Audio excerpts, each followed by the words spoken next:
নমস্কার। আজকে আমরা শুনব শ্রীমতী তিলোত্তমা মজুমদারের উপন্যাস প্রেত যোনির ষষ্ঠ তথা অন্তিম পর্ব। গল্প শুরু করার আগে আপনাদের সকলের কাছে আমার বিনীত অনুরোধ, যদি গল্পটা শুনে ভালো লাগে অবশ্যই এই ভিডিওতে একটা লাইক দিয়ে যেতে ভুলবেন না।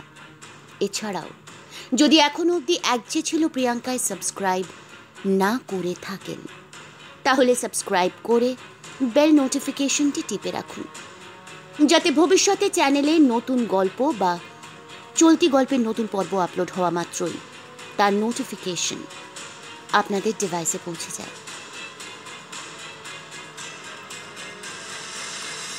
এখনো অবধি আমরা শুনলাম যে আলটিমেটলি সেপারেশন এবং ডিভোর্স দুটোই হয়ে গেল নিপার। সে টাকা পেল বেশ কিছু, এবং সে নিজের জন্য নির্বাচন করল সেই রঞ্জনকে বিয়ে করার জন্য উঠে পড়ে লাগলো, এবং বিয়ে হয়েও গেল। কিন্তু নিপা বয়সে বড় হয়ে গেলেও ম্যাচিউরিটি তার মধ্যে বিন্দুমাত্র আসেনি। আর রঞ্জনের সাথে নেচারে তার কোনো রকমের মিল নেই। রঞ্জনের চাহিদা জীবনে খুব কম, নিপার বড্ড বেশি। বেশ কিছু বছর কেটেও গেল রঞ্জনের সাথে, নিপা মোটেও খুশি নয়। তার যা চাহিদা রঞ্জনকে দিয়ে তা পূরণ হচ্ছে না।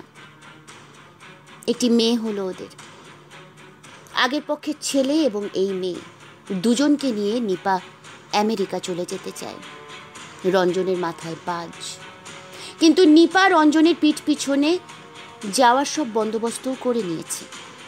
রঞ্জনের দিদির সাথে কথা বলে কি আছে নিপা এবং রঞ্জনের ভবিষ্যতে দেখা যাক এই অন্তিম পর্বে কি পরিণতি হয় নিপার। শুরু করছি প্রেত যোনির ষষ্ঠ তথা অন্তিম পর্ব। আমেরিকার ওহাইও রাজ্যের রাজধানীর নাম শহর কলাম্বাস। শান্ত শহর, একেবারে কেন্দ্রীয় অঞ্চলটুকুতে আকাশ ছোঁয়া হর্মগুলি, গাড়ির ভিড়, গায়ে গায়ে দোকান, কিন্তু একটু বাইরের দিকে প্রশান্ত সুশৃঙ্খল লোকালয়। ব্যক্তি মালিকানায় সুদৃশ্য বাড়ি যেমন আছে তেমনি আছে ভাড়ার আবাসন। শহরের অনেকখানি অংশ জুড়ে আছে বিশ্ববিদ্যালয় এবং তৎকেন্দ্রিক আবাসন প্রকল্প। নানা মানের বাসার সুন্দর বন্দোবস্ত। রঞ্জনের মেজদি কল্পনার বাস ড্যাফোডিল গ্রাম নামে একটি লোকালয়। পাশাপাশি অল্প অল্প জমি ছেড়ে একই ধরনের অনেকগুলি বাড়ি, ছোট্ট বাগান সমেত ছোট একতলা বাড়ি বলেই মনে হয়, খুব জোর দোতলা। ঢালু ছাদ, সবুজ গাছপালায় ঘেরা, পরিচ্ছন্ন চারপাশ। এই বাড়ি ও এই শহরের বহু ছবি নিপা দেখেছে। কল্পনার বাড়িটি সে একতলা বলেই জানত। এখানে আসার পর সে দেখল ভূমিতল থেকে নিচের দিকে সিঁড়ি নেমে গিয়েছে। সেখানেও ভূগর্ভে কয়েকটি ঘর, এখানে বলে বেসমেন্ট। কল্পনা স্বামী মৃত, একটি মাত্র ছেলে তার পরিবার নিয়ে টেনেসিতে চাকরি করে, সেখানেই থাকার ইচ্ছে তার।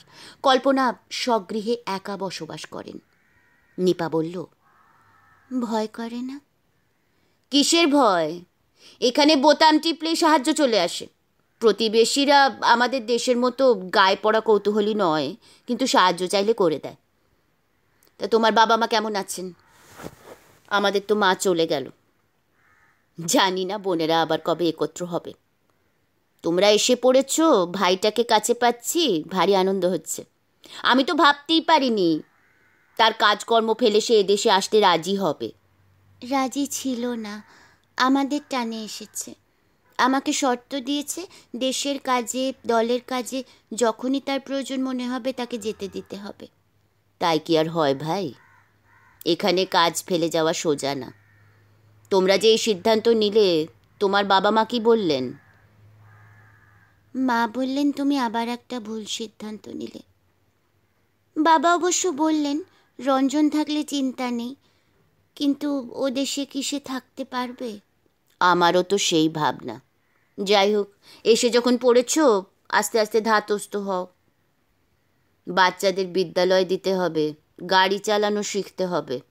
এদেশে কিন্তু গাড়ি ছাড়া চলবে না। আমার একটা বাড়তি গাড়ি আছে, সেটা আমি ভাইকে দিয়ে দিচ্ছি, কিন্তু নিপা, তোমারও একটা গাড়ি লাগবে। নির্মল ভাইয়ের একটা গাড়ি আমাকে দিয়ে যাবে। বাহ, বেশ। এখানে আমাদের দেশের মানুষের একটা সংগঠন আছে, মাতৃসেবক। প্রতি শুক্রবার মসজিদের বাগানে সভাঘরে দেখা সাক্ষাৎ আলাপ আলোচনা হয়। সময় 6টা থেকে 8টা। প্রতি সপ্তাহে সবাই যেতে পারে তা নয়, তবে ঘুরে ফিরে অনেকের সঙ্গে দেখা হয়ে যায়। আমাদের সাজিদ ভাই আছেন, খুব করিতকর্মা মানুষ। বহু বছর ধরে আছেন এই শহরে, অনেক চেনা জানা। তাকে বলে রেখেছি ভাইয়ের একটা কাজের জন্যে। তিনি আশ্বাস দিয়েছেন কিছু একটা হয়ে যাবে। কল্পনাকে বেশ খুশি মনে হলো। ভাইকে তিনি সপরিবারে ভূমিতল কক্ষে থাকতে দিয়েছেন। সাধারণ মধ্যবিত্তের বাড়ি, বৈঠকখানায় কেদারা, ছোট টেবিল, নকল ফুলের গাছ, টিভি। শয়নকক্ষগুলি ছোট, একটি টেবিল, একটি চেয়ার আর বিছানা। পাকঘর ছোট, কিন্তু সংলগ্ন খাবার জায়গাটি প্রশস্ত। একসঙ্গে 6জন বসা যায় এমন বড় গোল খাবার টেবিল। বেশ বড় খাদ্য হিমকর যন্ত্র। একটি ছোট ঘরে কাপড় ধোলাই যন্ত্র, একপাশে ঘর গরম করার যন্ত্র। আবার শীতাতপ নিয়ন্ত্রক যন্ত্র বিদ্যমান। রান্নাঘরের ধোঁয়া বের করে দেবার ধূম শোষক যন্ত্রখানি প্রসারিত হাতের মতো ঝুলে আছে গ্যাসের চুলার ওপরে। কল্পনা শেখালেন কি করে গালিচা সাফাই করতে হয়। এখানে নগ্ন মেঝে রাখার রেওয়াজ নেই, ঘর মোছার বালাই নেই। ভ্যাকিউম ক্লিনার নামে ধূলি শোষক যন্ত্রটি উৎকট শব্দ করতে করতে সমস্ত পরিষ্কার করে দেয়। বাগানের ঘাস ছাঁটার জন্যেও যন্ত্র আছে। ছাঁটা ঘাস বা আগাছাগুলি এক জায়গায় জড়ো করার জন্যে হাওয়া যন্ত্র। এমনকি খাওয়ার পর বাসন ধোলাই যন্ত্র পর্যন্ত বিদ্যমান। সকাল থেকে শেষ রাত্রি পর্যন্ত প্রতিটি শ্বাস প্রশ্বাস যেন যন্ত্র দিয়ে মোড়া। নিপা খুব আগ্রহ সহকারে যন্ত্রগুলির ব্যবহার শিখতে লাগলো, কিন্তু রঞ্জনের কোনো আগ্রহ নেই। তিনি টিভি খোলেন, কিছুক্ষণ দেখেন, বন্ধ করে দেন। ইংলিশে খবর, ইংলিশে বাক্যালাপ, ইংলিশে রঙ্গব্যঙ্গ, ইংলিশে রাজনৈতিক চাপানুতোর, ঝোড়ো বিতর্ক, কিছুই তার বোধগম্য হয় না। দেশে যারা ইংলিশ বলে তাদের কথা তবু খানিক বোঝা যায়, কিন্তু আমেরিকাবাসীরা আদৌ ইংরেজি বলছে কিনা তাও তো রঞ্জন বোঝেন না। আসার সময় বিমানে অভিবাসন দপ্তরে নিপাই প্রয়োজনীয় বাক্যালাপ চালিয়েছে। জয়ও অনেক সময় নানা প্রশ্নের জবাব দিয়েছে। বস্তুত বিমানে সে প্রায় দোভাষী হয়ে উঠেছিল রঞ্জনের। নিপা খুব হাসাহাসি করল রঞ্জনের ক্যাবলামো নিয়ে। এমন মানুষ আর দেখিনি, দেশের মাটিতে তো বাঘ, এখন যেন চাল কুমড়াটা। একটা কথা বোঝো না তুমি, ওয়াটার বললেও হাঁ করি তাকিয়ে থাকো।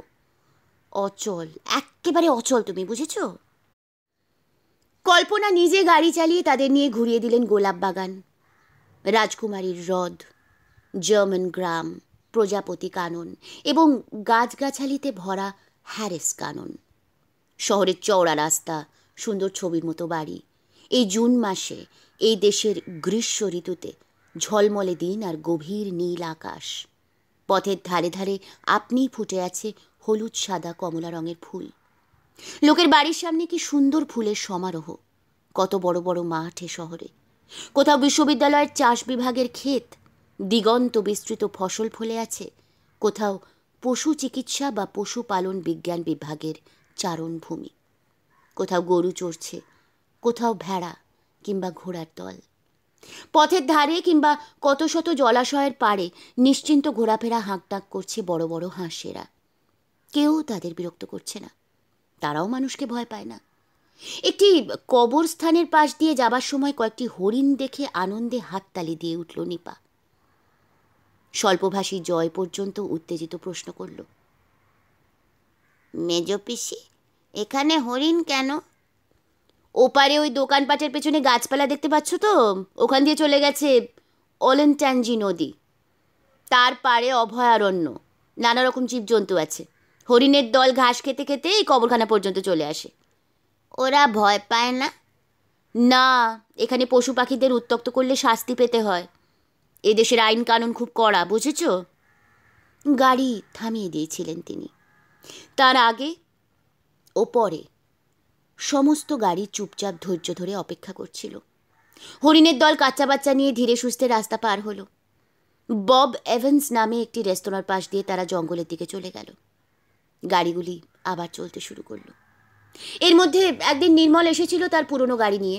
সামান্য দু চারটি কথা বলে নিপার হাতে $1000 দিয়ে সে ফিরে গেল। গ্রে হাউন্ড বাসে চেপে সে চলে যাবে সিনসিনাটি। কলাম্বাস থেকে খুব দূরে নয়। যাবার সময় বলল, একটু মেরামত করে নিতে হবে গাড়িটা। তোদের আমার বাসায় ডাকা উচিত ছিল, কিন্তু ক্লারার সঙ্গে ইদানিং আমার বনছে না। দেখি, পরে একবার নিয়ে যাব। কল্পনা নির্মলকে থাকতেও বলেননি। সে চলে যাবার পর নাকের ডগায় চশমাটা ঠিক করতে করতে বললেন, এদেশে তো গ্রেহাউন্ড চাপে ছোট লোকেরা। ছোট লোক? এখানে আবার ছোট লোক আছে নাকি? ওই তো কালোরা, ভূতের দল সব। সাবধানে থেকো তোমরা। ওই নিগ্রো কথাটা বলে বসো না, জেলে নিয়ে যাবে। বলবে আফ্রিকান আমেরিকান। কিন্তু কালো তো আমরাও, রঞ্জন বললেন। ওদের মতো না। সেটা ভেবে অহংকার করার কিছু নেই। সাদা চামড়ার চোখে তো আমরা সবাই ব্ল্যাক। We all ব্ল্যাকিজ।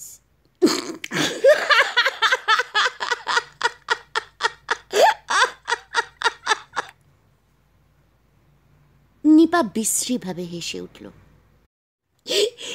এক লাইন ইংরেজি বললে, যা হোক। কি বলো? শিখে নেবে। ইংরেজি শিখতে আর কতক্ষণ? চীনে লোকগুলো যখন আসে কিছুই বোঝে না, তারপর কদিনই ফটফট করে ইংলিশ বলে। তা নিপা, নির্মলের সঙ্গে ক্লারার বনিবনা হচ্ছে না কেন? আমি জানি না মেজদি। নির্মল ও ক্লারার সন্তানাদি হয়নি, কেন কে জানে। কল্পনা বললেন, তোমরা এবার গাড়ি চালানো শেখার কাজে লেগে পড়ো, স্বনির্ভর হও। আমার চেনা একজন আছে, স্বদেশীয়, খুব একটা রোজগারপাতি নেই, সে গাড়ি চালানো শেখায়। তার কাছে শিখলে অসুবিধে হলো তার শিক্ষকতার অনুমোদন নেই। পুলিশ ধরলে তার পক্ষে দণ্ডনীয় অপরাধ হবে।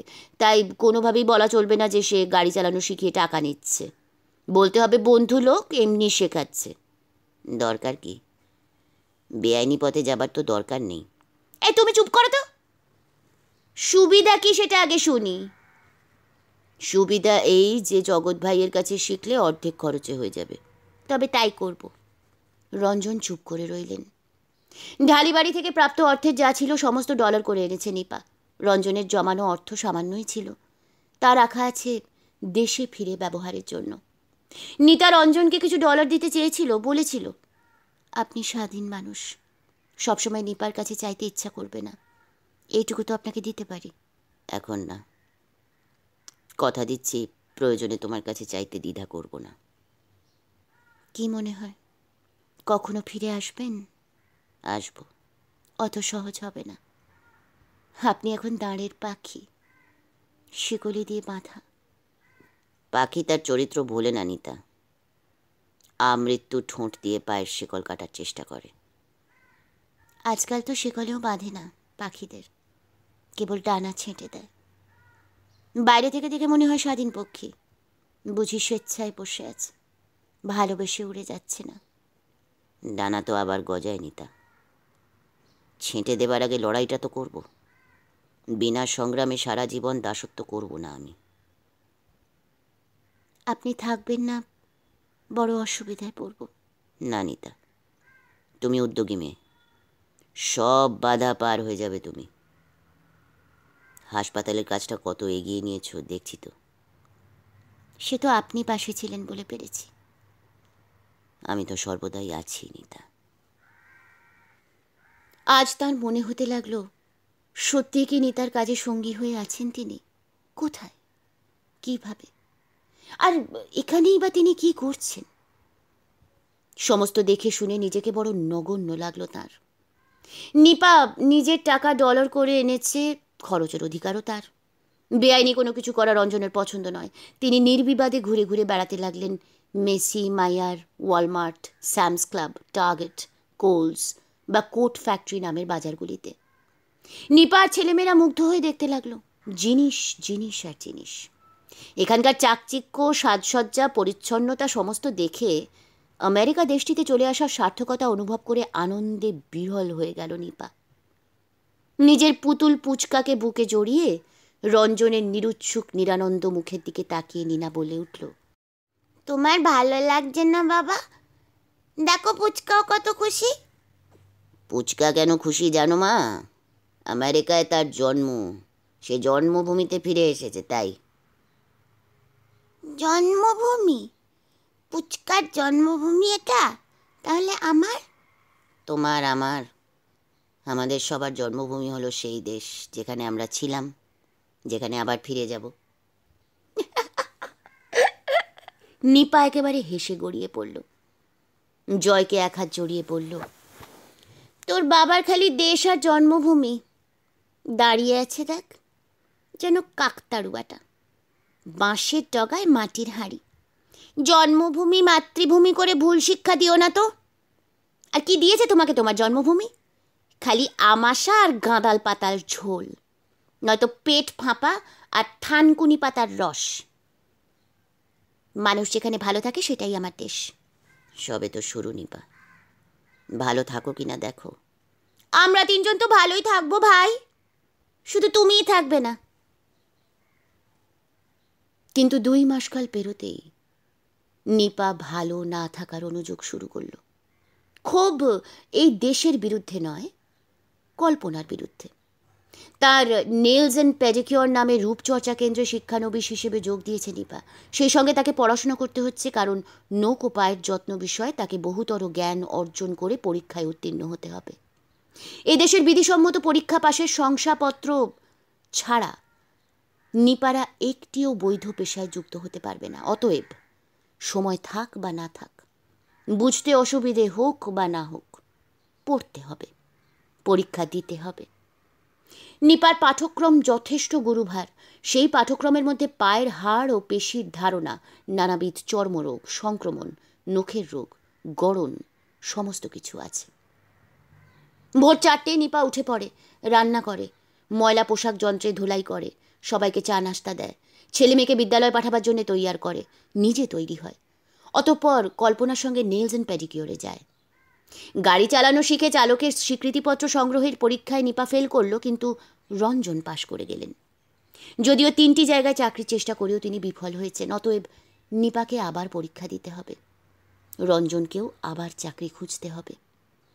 প্রত্যেকটি জায়গায় তিনি বাতিল হয়ে যাচ্ছেন ভাষা না বোঝার কারণে।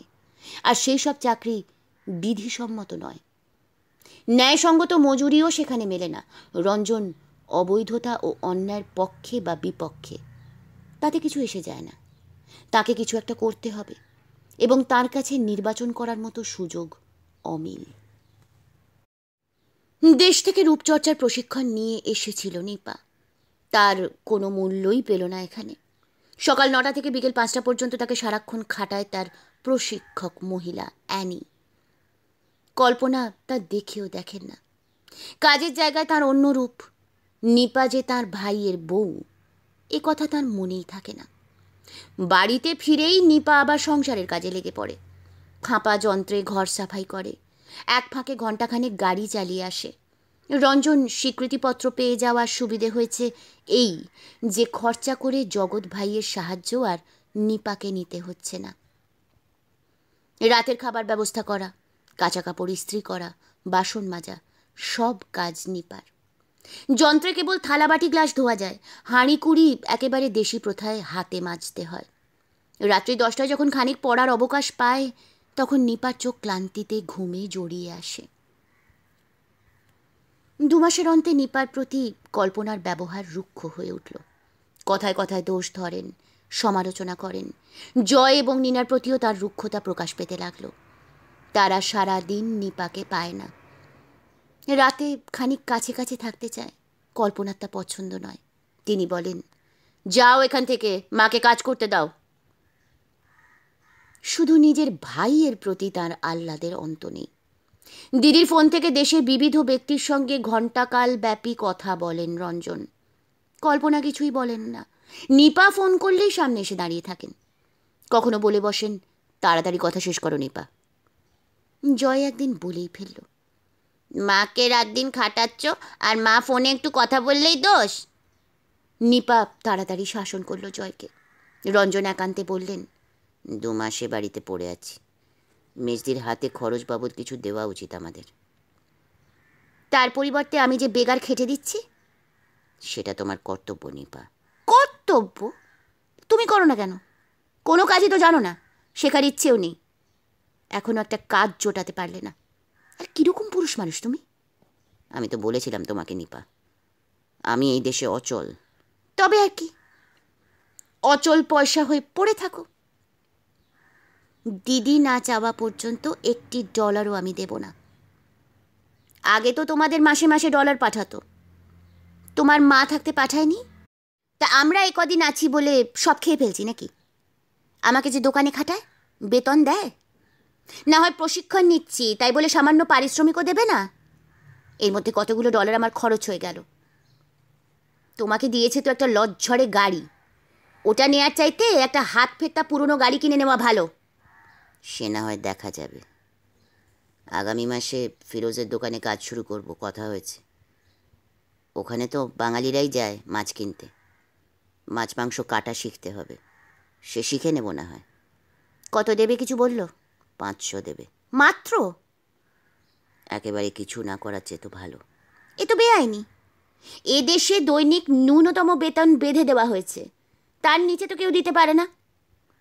তুমি আমি যে উপায় জগৎ ভাইয়ের কাছে গাড়ি চালানো শিখলাম, তার লাইসেন্স ডবল ব্রেকের গাড়িতে, এও তেমনি। তোমার জন্য আমাকে এরকম আরও অনেক কিছু করতে হবে নিপা। তবে আমার লজ্জা ভয় কেটে গেছে। ওই মাতৃসেবকে অনেকের সঙ্গে ভালো যোগাযোগ হয়ে গেছে। দেশে তাদের অনেক আত্মীয় বন্ধু আমার চেনা বেরোচ্ছে। ভালো কিছু ঠিক জুটে যাবে। আবারও কিন্তু তোমাকে অনুরোধ করছি নিপা, মেজদিকে কিছু টাকা দাও। ঠিক আছে, যা ভালো বোঝো। কাল দিয়ে দিও $500। রঞ্জন আশা করেছিলেন কল্পনা এই অর্থ ফিরিয়ে দেবেন, কিন্তু তাকে অবাক করে তিনি বললেন, সামনের মাসে সম্ভব হলে আরও 500 দিস। দেশে গেলে এই মেজদি হাত খুলে খরচ করতেন। মায়ের নামে জোর করে 5-10 হাজার টাকা দিয়ে আসতেন। সেই মেজদির এ কি পরিবর্তন! নাকি ভাই ছাড়া ভাইয়ের স্ত্রী পুত্র কন্যা কাউকেই তিনি আপনজন বলে গণ্য করেন না? রঞ্জন বুঝলেন, কখনো কখনো নিপা গভীর বাস্তব বুদ্ধির পরিচয় দেয়, যাকে তিনি কখনো গুরুত্ব দিয়ে দেখেননি।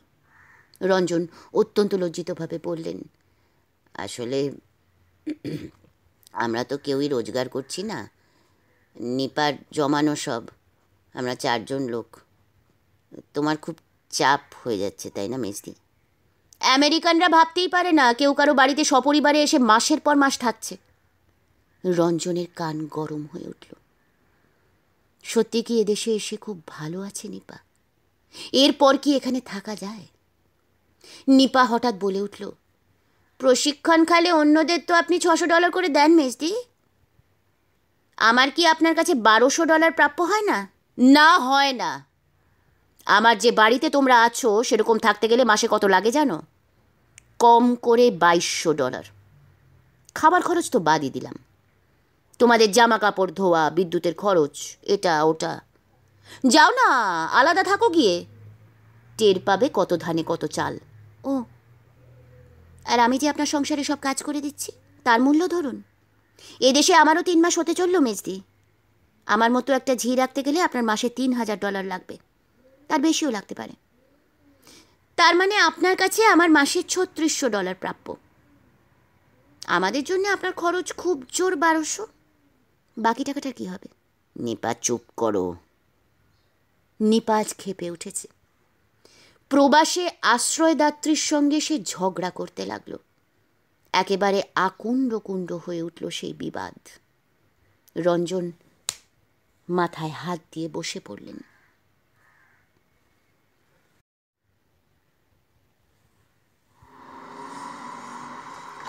ওলেনটাঞ্জি রিভার রাস্তাটি সুদূর লম্বিত। বিশ্ববিদ্যালয় পাশে রেখে বিচিত্র উদ্যান, কবরস্থান, জঙ্গল বা লোকালয় স্পর্শ করে সে চলছে তো চলছেই। নদীর সমান্তরালে যেন অনন্ত উদ্দেশ্যে তার যাত্রা। এই পথের পাশেই ফিরোজের মাছের দোকান। শুধু মাছ মাংসই তিনি বিক্রয় করেন তা নয়, ধনেপাতা, পাঁচফোড়ন, আমশি, পাকা তেঁতুল, সর্ষের তেল, মুড়ি, চিঁড়ে, বড়ি, পাঁপড়, চাল, ডাল সমস্তই পাওয়া যায় তার দোকানে। যে কোনো বাঙালির পক্ষেই দোকানটি গুরুত্বপূর্ণ। চাল, ডাল, তেল, পাঁপড় অবশ্য ভবানী বা প্যাটেলস বাজারেও মেলে, কিন্তু মাছ, পার্শে, বাটা, মৌরলা, আড়, বোয়াল, পাঙাশ, চিতল, রুই, কাতলা থেকে পদ্মার ইলিশ, এমনকি নানা ধরনের শুঁটকি মাছ পর্যন্ত তার দোকানে মজুদ। এক মুখ কাঁচা পাকা দাড়ি নিয়ে আধময়লা পোশাক পরে বসে থাকেন ফিরোজ সাহেব। বারংবার নানা প্রসঙ্গে তিনি রঞ্জনকে মনে করিয়ে দেন কর্মচারী রাখার কোনো প্রয়োজনই তার ছিল না, শুধু ওই দেশের একজনের উপকার হবে ভেবেই। মালিক হিসেবে ফিরোজ অত্যন্ত কড়া এবং পেশাদার। দোকানে বসে বেশি কথা বলা বা ক্রেতাদের সঙ্গে গল্প গাছা করা তিনি পছন্দ করেন না। রঞ্জন তা বুঝে গিয়েছেন। জীবন বীমার চাকুরিতে তার দায় দায়িত্ব খুবই কম ছিল। নিয়মিত না গেলেও কারো কিছু বলার ছিল না। তিনি রাজনীতি করেন, সমাজসেবা করেন, একজন মুক্তিযোদ্ধা, তার মর্যাদাই আলাদা। কিন্তু ফিরোজ ভাই ব্যবসায়ী মানুষ, তার আবেগ সর্বস্ব হলে চলে না। এই দোকানের অনতি দূরে রিভারভিউ ড্রাইভ একটি ছোট রাস্তা। বড় অঞ্চল হিসেবে ধরলে জায়গাটি বিশ্ববিদ্যালয় গ্রাম নামে নথিভুক্ত। ব্যক্তিগত মালিকানায় কিছু সুন্দর বাড়ি আছে, কিন্তু প্রায় পুরো গ্রাম জুড়ে আবাসন। বিবিধ আবাসন সংস্থা বড় বড় বাড়ি তৈরি করে অ্যাপার্টমেন্ট হিসেবে ভাড়া দেয়। যার যেমন সামর্থ্য তেমনি ঘর নেয়। এই রিভারভিউ ড্রাইভের একেবারে শেষ প্রান্তে একটি আবাসনে ঘর ভাড়া নিয়েছে নিপারা। 1.5খানা ঘর, সাকুল্যে 500 বর্গফুট, তার কমও হতে পারে। প্রথমে একটি বড় ঘর, যাকে বলে ড্রয়িং রুম, তার এক প্রান্তে রান্নার ব্যবস্থা। আরেকটি ঘর হলো গিয়ে শয়নকক্ষ। ছোট্ট ঘরখানি 2 জন শোবার মতো বিছানা রাখলেই শেষ। শৌচাগারে লম্বা স্নানের গামলা, দাঁড়িয়ে স্নান করতে চাইলে তারই ওপর। মেঝে ভেজানো চলবে না। কাঠের মেঝে ভিনাইলে ঢাকা, বাকি ঘরগুলিতে গালিচার আবরণ। আবাসন সংস্থার পক্ষ থেকে তারা পেল বৈদ্যুতিক চুলা, ফ্রিজ, ঘর ঠান্ডা ও গরম করার পৃথক যন্ত্র। প্রবাসে একেবারে অচেনা অজানা জায়গায় সংসার স্থাপন করা সহজ কথা নয়। মাতৃসেবকের কয়েকজন নানাভাবে সাহায্য করলেন, বিশেষ করে সাজিদ ভাই।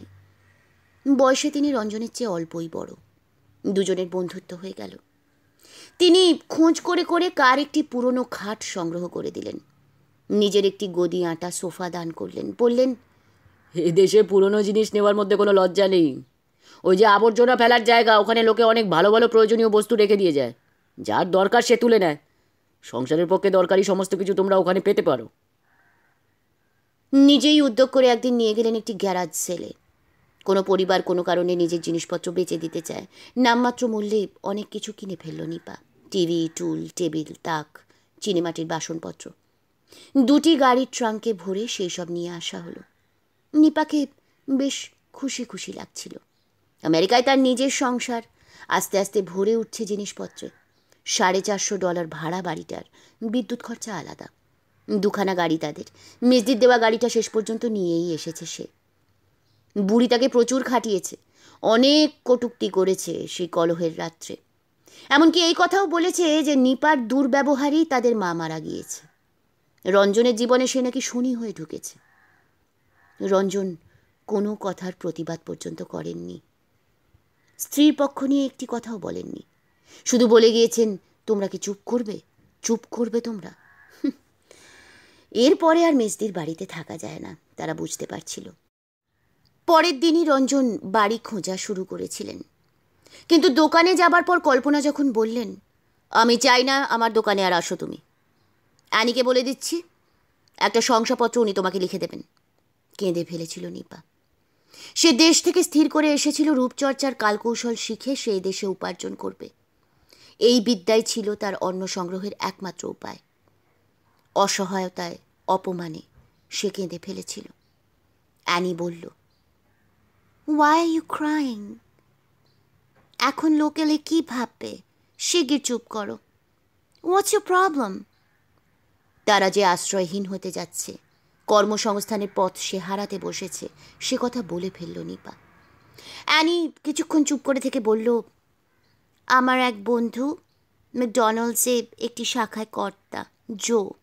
ওই যে কবরস্থান, ইউনিয়ন সেমেটারি, তার উল্টো দিকে একটা বাজার এলাকা আছে, দেখবে পরপর ক্রোগার বাজার, বিগ লট বাজার, ওখানেই ম্যাকডোনাল্ডস, কেইনস, কেএফসি সব পরপর।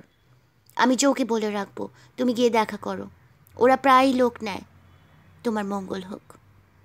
আমি তোমাকে ভালো শংসাপত্র দেব, তুমি তো ভালো কাজ করছিলে, পরীক্ষায় পাশ করে নাও, তোমার কাজের অভাব হবে না, ওকে? খিটখিটে মধ্যবয়সী কড়া মেজাজি অ্যানির সহানুভূতিতে আরও একবার কেঁদে ফেলেছিল নিপা। অ্যানি ধমকে বলল, stop crying, doesn't look good. Beautiful girls only smile, understood? অ্যানির জন্যই নিপা এখন ম্যাকডোনাল্ডসে আংশিক সময়ের কর্মী। সংসার গুছিয়ে তুলতে তার এখন প্রচুর উৎসাহ। জয় এবং নিনার উৎসাহ প্রচুর। এমনিতে নিজের দেশের সংসারের জিনিস যতদূর পেরেছে ঠেসে এনেছিল নিপা, হাঁড়ি কুড়ি, বাসনকোসন, বঁটি, এমনকি শিল নোড়া পর্যন্ত। আবর্জনার জায়গায় তারা কুড়িয়ে পেল দুটি চেয়ার, দুটি সুদৃশ্য বাতি, একটি লোহা স্তম্ভের ওপর লাগানো। পেয়ে গেল আরও টুকিটাকি জিনিস। জয় এবং নিনা এত উৎসাহ পেয়ে গেল যে সকালে ঘুম থেকে উঠেই তারা আবর্জনার জায়গাটা দেখে আসে ভালো কিছু আছে কিনা। বিকেলে বিদ্যালয়ে ফেরত আরও একবার, এমনকি খেলতে খেলতেও। এর মধ্যেই কয়েকজন সমবয়সী খেলার সঙ্গী জুটে গিয়েছে নিনার। একটি সোমালি মেয়ে, সাদা ছেলে কয়েকজন, এদেশীয় কালো মেয়ে একটি, কালো ছেলেও আছে। সারা বিকেল গাড়ি রাখার জায়গায় তারা নানাবিধ খেলা করে। একদিন সকালবেলা জয় প্রায় নাচতে নাচতে এসে সংবাদ দিল, কে যেন আস্ত লোহার খাট রেখে গেছে আবর্জনার জায়গায়। পুরকর্মীরা আবর্জনার সঙ্গে গাড়িতে তুলতে যাচ্ছিল, সে নিরস্ত করেছে। একটি খাট তাদের প্রয়োজন। আপাতত বাপ ছেলে গালিচায় চাদর বিছিয়ে শুচ্ছে। খাটের বিকল্প হিসেবে একরকম মোটা গদি পাওয়া যায়, কিন্তু তার দাম অনেক। নিপার ডলারের ভাণ্ডারে টান পড়ছে। বিগলট বাজার থেকে $5 সে একটি স্পঞ্জের তোষক কিনে এনেছে, একেবারে পাতলা আস্তরণ। তারই ওপর চাদর পেতে জয় বাপের সঙ্গে শোয়। সে বলল, চলো বাবা, দুজনে মিলে খাটটা নিয়ে আসি, কে আবার তুলে নিয়ে চলে যাবে। সেদিন জানো তো একটা সুন্দর টেবিল দেখলাম স্কুলে যাওয়ার সময়, ভাবলাম পড়ার টেবিল করব, ফিরে এসে দেখি কে নিয়ে গেছে। খাট আনলেই তো হবে না বাবা, তার উপর গদি না দিলে শোবে কি করে? খাট যখন পেয়েছি গদিও পেয়ে যাব বাবা। খবরদার না, ফেলে দেওয়া আর যাই আনিস, গদি আর সোফা একদম আনবি না, ওতে ছাড় পোকা থাকে। তাহলে চলো সবাই মিলে আগে খাটটা নিয়ে আসি, তারপর গদির কথা ভাবা যাবে। নিনা পর্যন্ত খাট বহনে সাহায্য করলো। ছোট্ট শয়নকক্ষে স্থাপন করা হলো তাকে। সাজিদ ভাইয়ের শয্যাটি বড় ঘরে জানলা ঘেঁষে পাতা হয়েছে। আবর্জনাতেই একটি কাঠের পাটাতন পেয়েছিল তারা, কোনো কাঠের পালঙ্কের প্রান্ত হয়তো। তার মাথার দিকে কাচের ঢাকনা লাগানো তাক। জিনিসটা তুলে এনেছিল নিপা। অনেক কিছু এর মধ্যে রাখা যায়। সাজিদ ভাইয়ের দেওয়া খাটটি প্লাইবোর্ডের, কাঠের গুঁড়ো ভর্তি করা নকল কাঠের তক্তার তৈরি। তারই প্রান্তে দেওয়াল ঘেঁষে কুড়োনো পাটাতনটি দাঁড় করিয়ে দিল নিপা। দিব্যি মনে হয় এ যেন মূল শয্যার অংশ। এরই মধ্যে টুকিটাকিতে ভরে গিয়েছে তাকটি। সাজিদ ভাই এসেছিলেন। নিপা ছোলার ঘুগনি করেছিল, খেয়ে রান্নার খুব তারিফ করলেন। তারপর খাট দেখে শুনে বললেন, দেখি আমার বাড়িতেই বোধহয় একটা গদি পাওয়া যাবে, খুব পুরনো নয়।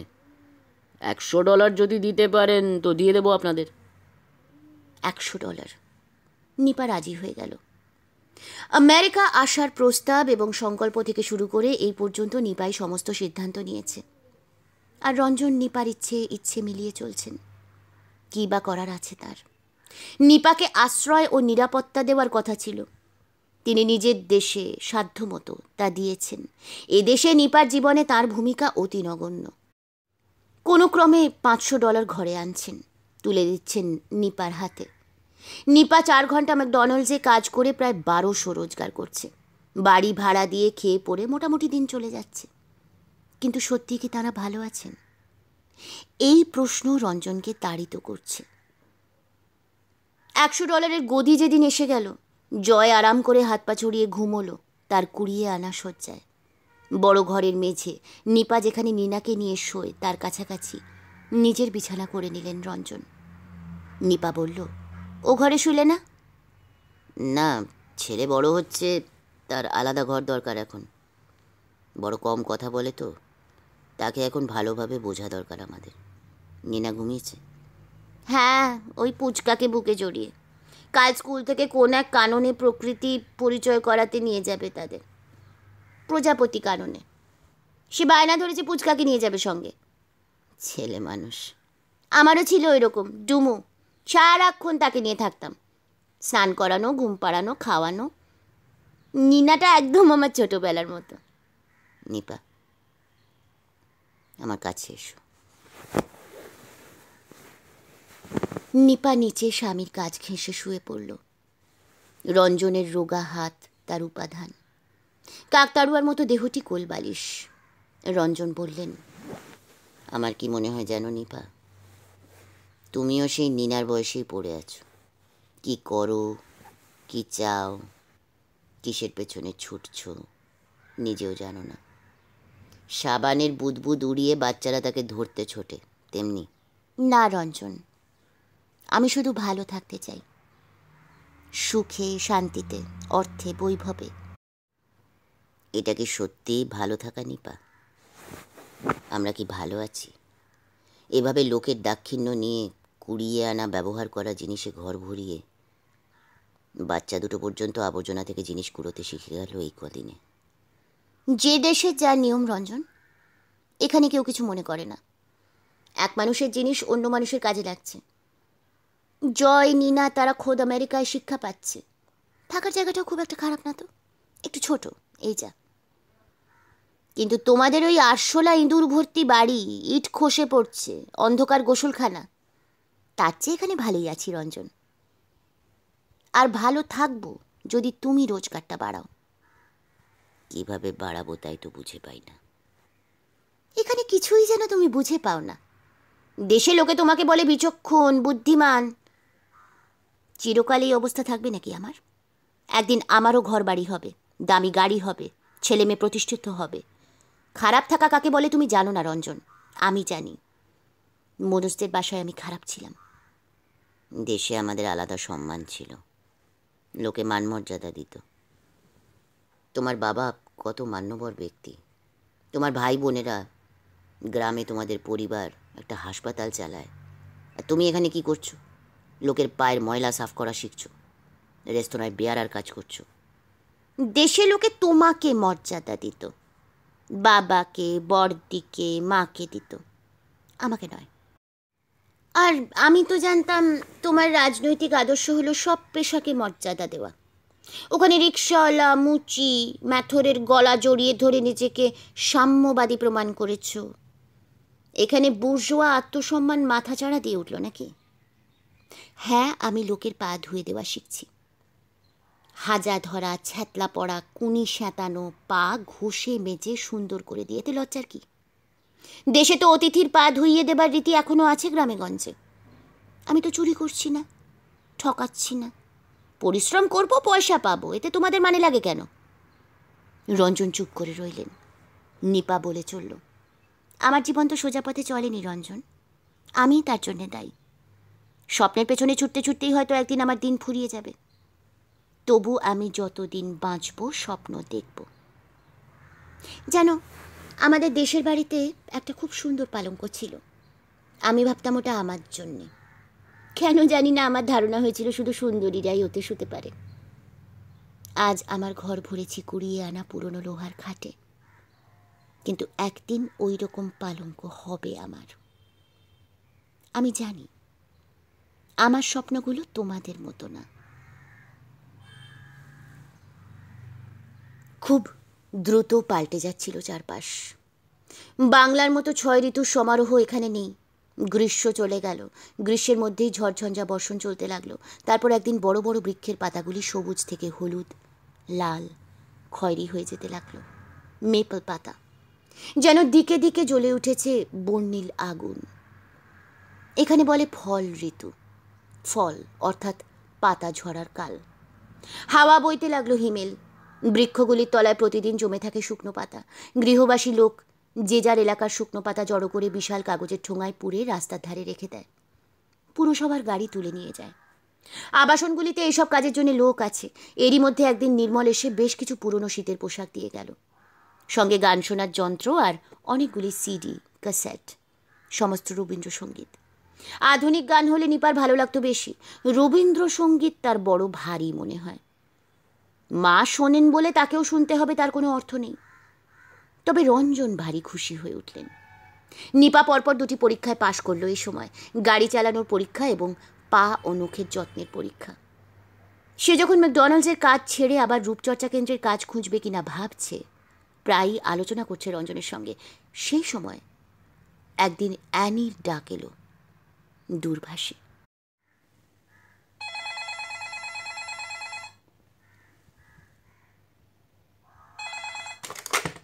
হ্যালো, কেমন আছো নিপা? It's Annie here.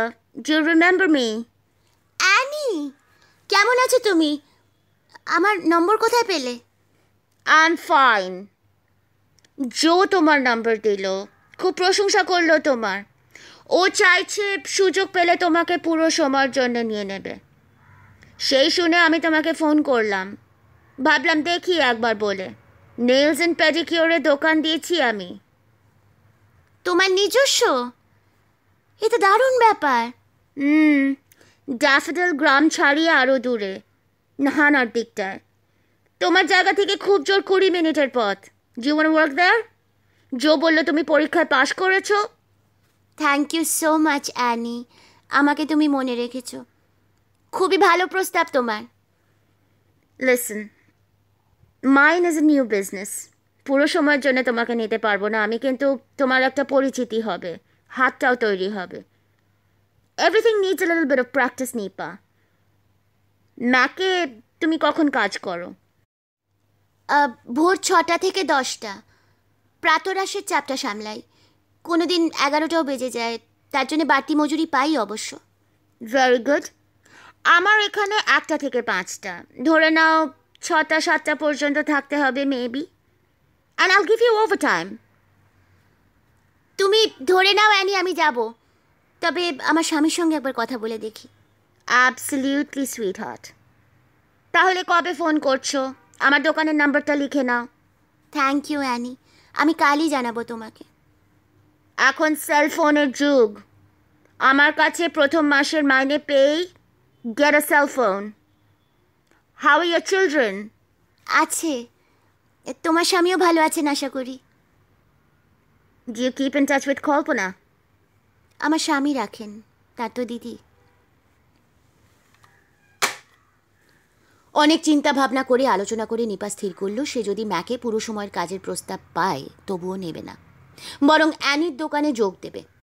ম্যাকে প্রচণ্ড খাটুনি, সারাক্ষণ দাঁড়িয়ে কাজ।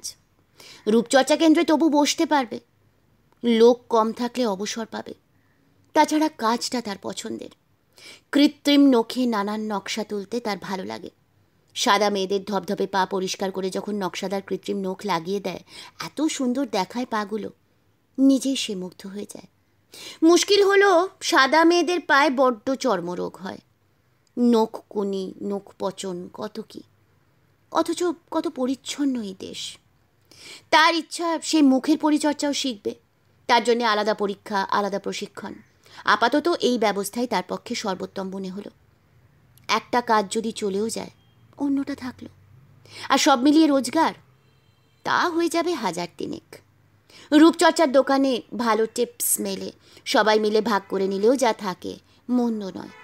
কল্পনার দোকানে নিপার ভাগ কল্পনা নিয়ে নিতেন। এখন নিজের রোজগারের এই সম্ভাবনায় সে ভারী খুশি হয়ে উঠল। স্থির করল বাড়তি টাকা সে ব্যাংকে দেবে না। এখানে এমনিতেও ব্যাংক সাধারণভাবে টাকা রাখলে সুদ পাওয়া যায় না, মাঝে থেকে সে খাজনার আওতায় পড়ে যেতে পারে। এমনকি নিম্নমানের রোজগার থাকলে যে বিবিধ সরকারি সুবিধা পাওয়া যায় চিকিৎসাদির ক্ষেত্রে, হয়তো তাও পাবে না। অতএব বাড়তি টাকা সে ঘরেই জমাবে। রঞ্জনকে কিছুতেই জানতে দেওয়া চলবে না কত জমছে। তাকে অভাবের কথা শোনাতে হবে, না হলে কিছুতেই রোজগার বাড়াবার চেষ্টা করবে না মানুষটা। নিপা একেবারে কালোবাজারিদের মতো মতলবী হয়ে উঠতে লাগলো। গাড়ি বাড়ি বৈভবের নেশায় একেবারে বুঁদ হয়ে যেতে লাগলো সে। যত ভাবে তত মাথা গরম হয়ে ওঠে।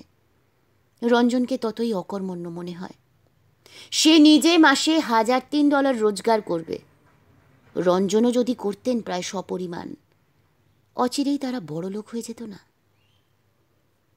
অ্যানির দোকানে যোগ দিতে না দিতেই শীত এসে পড়ল শহরটায়, আর চারপাশ দ্রুত পাল্টে শ্মশানের মতো হয়ে গেল। বৃষ্টি এখানে বেশ ঝমঝমিয়েই পড়ে, ঘন ঘন বজ্রপাত, ঝোড়ো বাতাস। অনেক সময় ঝড়ের তাণ্ডবে জীবন অচল হয়ে যায় বলেও শুনেছে, কিন্তু ঝড় তুফান বা বৃষ্টিপাত শহরের শ্যামলিমা হরণ করেনি, বরং সারা পার্কিং লট জুড়ে যখন বৃষ্টি পড়ে অপরূপ দেখায়, মনে পড়ে যায় দেশের কথা। কিন্তু শীত যখন এলো সব ন্যাড়া হয়ে গেল।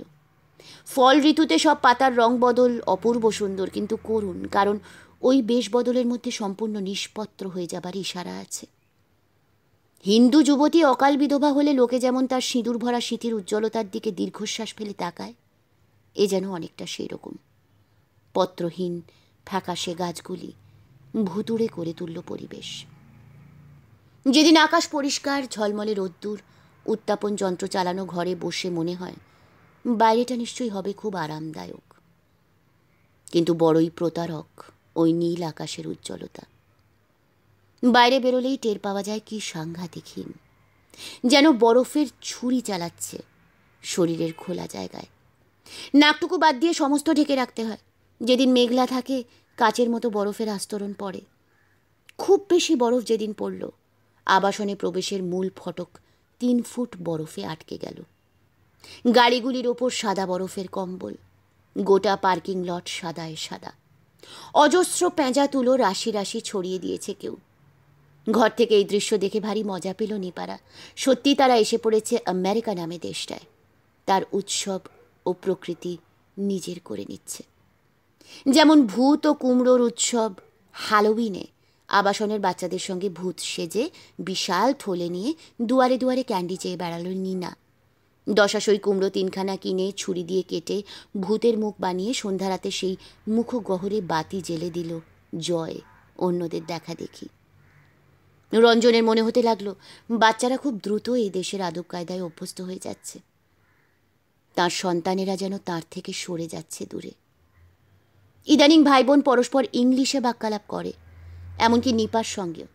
তাদের উচ্চারণের ঢং এদেশীয়দের মতো হয়ে যাচ্ছে। পুরসভার কর্মীরা এসে বরফ কেটে দরজা খুলে দিতেই 2 ভাই বোন ছুটে বেরিয়ে পড়ল আরও সব বাচ্চাদের সঙ্গে বরফ ছোড়াছুড়ি খেলতে। নিপাও জুটল গিয়ে তাদের সঙ্গে। ম্যাকে যেতে দেরি হয়ে গিয়েছে তার, সে খেয়াল নেই। কিন্তু ওই চরম ঠান্ডায় খেলা করা এক, আর নিত্যদিন ভোর 6টার মধ্যে ম্যাকে হাজির হওয়া অন্য। অত ভোরে আলো ফোটে না। নিপার বাড়ি থেকে হেঁটে গেলে ম্যাক মিনিট 15 পথ। কিন্তু শীতার্ত পথবাতির আলোয় রাস্তাটা ভুতুড়ে হয়ে ওঠে। চলপথে বরফ জমে পিছল, গলে গলে কর্দমাক্ত। একটু অসাবধানে হাঁটলেই পা পিছলে পড়ে হাড়গোড় ভাঙার ঘটনা প্রায়শই ঘটে। যেতে যেতে নিপার মনে হয় ইউনিয়ন কবরস্থানের সমস্ত আত্মা তার আশেপাশে ঘুরঘুর করছে। এই মনে হয় ছায়ার মতো কিছু সরে গেল। তার বুক ধকধক করে। গাড়িতে গেলে 4 মিনিটে পৌঁছতে পারে, কিন্তু তাহলে নিপাকে আরও অন্তত 1 ঘন্টা আগে উঠতে হবে। পার্কিং লটে খোলা আকাশের নিচে রাখা গাড়ি বরফে ঢেকে যায়। উষ্ণকর যন্ত্র চালিয়ে সমস্ত বরফ গলিয়ে গাড়ি সচল করে তুলতে অনেকটা সময় লাগে। রঞ্জন কি নিপার জন্য এতটুকু করতে পারে না? নিপা কখনো বলেনি, কারো মনেও আসেনি, জয়েরও নয়। ঘরের কাজে পুরুষেরা মেয়েদের সাহায্য করছে এমন মানসিকতা তাদের দেশে নেই। এই দেশ তাদের একটু একটু করে বদলে দিচ্ছে বটে। এরই মধ্যে মহল্লায় একটি ধর্ষণের ঘটনা ঘটে গেল। ভোরের বেলা রঞ্জন নিপার সঙ্গে যেতে শুরু করলেন ম্যাক পর্যন্ত। নিপাকে ম্যাকডোনাল্ডে প্রবেশ করতে দেখে তিনি ফিরে আসেন। গাড়ি বরফ মুক্ত করার পদ্ধতি চালু করে দেন। তারও কখনো মনে হয়নি এ কাজ 4:30 করলে নিপাকে অন্ধকারে ভয় ভয় হেঁটে যেতে হয় না। রান্না করার অভ্যেস নেই, তবু সকালবেলায় আজকাল ভাত ডাল করে রাখছেন রঞ্জন। বাচ্চারা খেয়ে যাবে বলে ক্রোগার বাজার থেকে নানাবিধ খাদ্য এনে রাখে নিপা। রঞ্জন সেগুলো গুছিয়ে দেন। আগে কখনো সবজি কাটেননি, এখন ছুরি দিয়ে কাটা অভ্যেস করেছেন। মাছ মাংস কাটার যন্ত্র আছে ফিরোজের দোকানে, সবজি কাটার সেরকম কিছু নেই। যতটুকু পারেন রান্নার সহায়তা করে 10:30টায় ফিরোজের দোকান খুলতে যান তিনি। নিপা ফেরে প্রায় 11টায়। 4টি চুলার অন্তত 3টিতে 3 রকম রান্না বসায়। ছেলে ও মেয়ের পছন্দ আলাদা। মেয়ে মাছ খেতে চায় না, তার মুরগি চাই রোজ। ছেলে এবং রঞ্জনের মাছের ঝোল, ডাল আর আলু বা বেগুন ভাজা পছন্দ। নিজের পছন্দের খাবার নিয়ে ভাবার সময় নেই তার। দ্রুত হাতে রেঁধে কোনো ক্রমে স্নান খাওয়া সেরে সে গাড়ি চালিয়ে ছুটে যায় ওলেনট্যাঞ্জি রাস্তা ধরে, হেন্ডারসনের রাস্তা বা সমিল রাস্তা ধরে নাহানার দিকে। অল্প স্বল্প দেরি হলে অ্যানি কিছু বলে না। নিপা দিনের শেষে সেই সময়টুকু পুষিয়ে দেয়। কাজের জগতে এই হলো আধুনিকতম ব্যবস্থা, দৈনন্দিন কার্যকালের স্থিতিস্থাপকতা। বাড়ি ফিরতে ফিরতে রাত্রি 8টা বেজে যায়। সকলের সঙ্গে খানিক কথা বলে ময়লা জামাকাপড় নিয়ে ভূমিতল কক্ষে আবাসনের ধোলাই যন্ত্র ঘরে $2 দিয়ে কাপড় কাচে। $1 কাচার জন্যে $1 শুকোনোর। পাক্কা 1 ঘন্টার ব্যাপার। কাচতে দিয়ে সে নৈশাহার সেরে নেয় সকলের সঙ্গে। সারা ঘরে ফাঁপা যন্ত্র চালায় একবার। রাশি রাশি চুল, খাবারের কণা, ধুলো আর গালিচার আঁশ শুষে নিতে থাকে যন্ত্রটি। জয় আর নীনা ঝুড়ি নিয়ে ধোলাই ঘর থেকে শুকনো কাপড় নিয়ে আসে। নিপা তখন গোসল করে, সারা গায়ে প্রলেপ দেয়, আয়নায় খুঁটিয়ে দেখে নিজেকে। সে কি আগের মতোই রূপসী আছে? মাঝে মাঝে তারা যখন মাতৃসেবকের বৈঠকে যায়, নিপা শাড়ি পরে। এখানে জিন্স আর ছোট জামা পরে থাকতে পারছে বলে তার মনে হয় সে এক চমৎকার স্বাধীন ও আধুনিক জীবনযাপন করছে। শাড়ি পরা তার শখ এখন। এই পোশাকে তার রূপ একেবারে উল্ললিত হয়ে ওঠে। পুরুষের কামনাময় মুগ্ধ দৃষ্টি মাধ্যমে নিজের যৌবন সমৃদ্ধ সৌন্দর্যকে সে বারবার পরখ করে নেয়। এই জমায়েতে প্রায় গান বাজনা হয়, কেউ কবিতা পাঠ করে। নিপার তখন আফসোস হয়। সঙ্গীত চর্চাটা বজায় রাখলে আজ সে গান গেয়ে চমকে দিতে পারত। সুকণ্ঠ তার ছিল। ফিরোজা বেগম তাকে পুরস্কৃত করেছিলেন। এইসব কথা তার বলতে ইচ্ছে করে কাউকে, কিন্তু এখানে প্রত্যেকেই নিজস্ব সুখ ও সাফল্যের কথা শোনাতে ব্যস্ত। সামান্য সময়ের জন্যেই নিপা আসে এখানে। সেইটুকুই তার অবসর। সারা সপ্তাহ সে কেবল ছুটছে আর ছুটছে। কতদিন হয়ে গেল রঞ্জন আর নিপা সঙ্গম করেনি। সপ্তাহে 2 দিন সে আধবেলা ছুটি পায়। রবিবার বিকেলটায় ছুটি পায় অ্যানির দোকান বন্ধ থাকে বলে। ম্যাক কোনোদিনই বন্ধ থাকে না, কারণ এদেশের লোক ঘরের চেয়ে বাইরের খাবারের ওপরেই নির্ভর করে বেশি। তবে প্রত্যেক কর্মচারী ঘুরিয়ে ফিরিয়ে ছুটি পায়। সেদিন সকালটা পায় নিপা, আর আশ মিটিয়ে 10টা পর্যন্ত ঘুমোয়। তারপর বিজ্ঞাপনের কাগজ নিয়ে বসে। দরজায় দরজায় বিভিন্ন বাজারে কোন বস্তু কি দরে পাওয়া যাচ্ছে তার বিজ্ঞাপন থাকে একগাদা। কিছু কুপন থাকে যা দেখালে সামান্য ছাড় পাওয়া যায়। নিপা খুঁটিয়ে জিনিসপত্রের দাম দেখে, যত্ন করে কেটে নেয় কুপনগুলি। সুযোগ পেলেই নীনাকে সঙ্গে করে বাজারে চলে যায়। জয় ঘরে বসেই বই পড়ে। রঞ্জন নিপার ইচ্ছায় বাজারে এলে নিরাসক্ত মুখে ঠেলাগাড়ি নিয়ে নিপার পিছু পিছু ঘুরতে থাকেন। মায়ের মতো নীনাও বাজার উপভোগ করে। নিপা বহু সময় ধরে এটা নেয় সেটা দেখে। নানান পোশাক নিয়ে মাপ বুঝে নেবার ছোট্ট ঘরে নিজেকে সাজিয়ে আয়নার কাছে দাঁড়ায়। জুতো পরখ করে একটার পর একটা। শেষ পর্যন্ত হয়তো একটুও জামা জুতো না কিনে কিছু বেগুন, ওকড়া, আদা, রসুন, 1 বাক্স ডিম বা মাংস নিয়ে ফেরে। সবচেয়ে কম মূল্যের ডিম বা মাংস বা মাখনই সে কেনে। এমনকি ফিরোজের দোকানের দেশি মাছের বদলে সে কিনে নেয় ক্রোগার বা ওয়ালমার্টের তেলাপিয়া বা ক্যাটফিশ। ধন্যবাদ জ্ঞাপন উৎসব হয় আমেরিকায়। এ হলো পারিবারিক মিলনোৎসব। আত্মীয় পরিজন, বন্ধু প্রতিবেশীকে উপহার দিতে হয় এই দিনে। এই সময় প্রত্যেকটি বাজারে সস্তা দরে নানান সামগ্রী বিক্রয়ের ধুম পড়ে যায়। টেক অ্যান্ড স্মাইল বাজার এমন স্বল্প মূল্য দিয়েছে বিজ্ঞাপনে যে অন্য কেউ তার মতো আকৃষ্ট করল না নিপাকে। সে স্থির করলো সপরিবারে সেও যাবে কিছু কেনাকাটা করতে। অ্যানি বলল, রাত 12টা থাকতে গিয়ে লাইন দিও। It'll open at 6 AM. 7টার মধ্যে কিন্তু জিনিস শেষ হয়ে যাবে। জয় নীনা দুজনেই খুব উৎসাহ দেখাচ্ছিল। রঞ্জন বললেন, সস্তায় জিনিস কেনার জন্যে এই ঠান্ডায় সারা রাত দাঁড়িয়ে থাকবে তোমরা? পাগল হয়েছ, মারা যাবে তো। সবাই যায়, সবাই কেনে, আমরা যাব না কেন? যারা যায় তাদের এই দেশে জন্মকর্ম, তাদের যা সয় আমাদের তো সয় না। উৎসবটাও আমাদের নয়। গুচ্ছের জিনিস কিনে উপহার দেবার লোক কোথায় আমাদের? সব বিষয়ে তোমার উপদেশ দেওয়া চাই, তাই না? গুরু ঠাকুর একেবারে। তোমার ইচ্ছে না হয় তুমি যেও না, আমি আমার ছেলে মেয়ে নিয়ে যাব। তুমি যাবে না, ওরাও যাবে না, তারা আমারও ছেলে মেয়ে। তুমি নির্বোধ হলে তো আমিও সব মেনে নিতে পারি না নিপা। গুচ্ছের পয়সা খরচা করে মরতে যাচ্ছে সব। কি কি বললে? আমি নির্বোধ? তা তো বলবেই। খাচ্ছ দাচ্ছ, লেজ নাড়াচ্ছ, আমি মুখে রক্ত তুলে খাটছি, আমার কোনো স্বাধীনতা নেই, তাই না? তুমি যে রোজ দেশে ফোন করে 1 ঘন্টা কথা বলো, তখন মনে থাকে না খরচের কথা? তোমার দাসী বৃত্তি করার জন্য আমাকে কিনেছো তুমি, তাই না? কি পেয়েছো আমাকে? এই কি আমার জীবন? সুখ নেই, আহ্লাদ নেই, আজ পর্যন্ত কোথাও ঘুরতে গেলাম না, সারাক্ষণ হিসেব আর হিসেব। মরে যেতে ইচ্ছে করে আমার। একটা অক্ষম লোক, শুধু বড় বড় উপদেশ দেওয়া দেখে গা জ্বলে যায় আমার। নিপা চিৎকার করতে লাগলো, বিশ্রী কলহ করল রঞ্জনের সঙ্গে, অকম্মা পুরুষ বলে গালি দিল। রঞ্জনের মতো একজন বৃদ্ধ লোকের সঙ্গে বিবাহ করে তার জীবন যে শেষ হয়ে গেল, সেই আক্ষেপ করতে লাগলো ললাটে করাঘাত করে। জয় আর নীনা স্তম্ভিত হয়ে দেখছিল।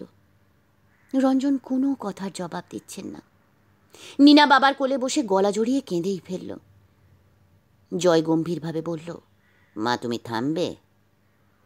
সব কিছুতে বাবাকে দোষারোপ করা তোমার স্বভাব হয়ে গিয়েছে মা, এটা আমার ভালো লাগে না। তুই চুপ কর, তোর অত দরদ দেখাবার দরকার নেই। কেন বলো তো? আমাকে জন্ম দেয়নি বলে? কি কি বললি? কে তোকে বলেছে এসব? রঞ্জন? ছি ছি ছি ছি ছি ছি ছি, তুমি এরকম করলে? আমার বিরুদ্ধে ছেলেকে বিষ হচ্ছ? চুপ করো তো মা, বাবা আমাকে কিছুই বলেনি। ভুলে যাচ্ছ কেন আমি বড় হয়েছি? তোমাদের বিয়ের সময় আমার 5 বছর বয়স, খুব সোজা অঙ্ক মা, অত ঢাকাঢুকি কি আছে? আমার সামনে বাবাকে অপমান করবে না, আমি কষ্ট পাই। নিপা টলমল পায়ে বিছানায় শুয়ে পড়ল। সে রাতে কিছুই খেলো না। নীনা তার পুচকাকে ঘুম পাড়াতে ভুলেই গেল। পরদিন সারা দেশ ছুটি। তারই মধ্যে একটি সংবাদে স্তব্ধ হয়ে গেল তারা। টেক এন্ড স্মাইল বাজারে এত লোক হয়েছিল, বাজার খোলার সঙ্গে সঙ্গে আগে প্রবেশ করার জন্য এমনই হুটোপাটি শুরু হয়েছিল যে মানুষের পায়ের চাপে মারা গিয়েছে মানুষ। একজন বৃদ্ধ সাদা আমেরিকান, একজন সাদা বৃদ্ধা, একজন কালো আমেরিকান বালক ও একটি এশিয়াবাসী যুবক। এ নিয়ে তারা পরস্পর কোনো কথা বলল না।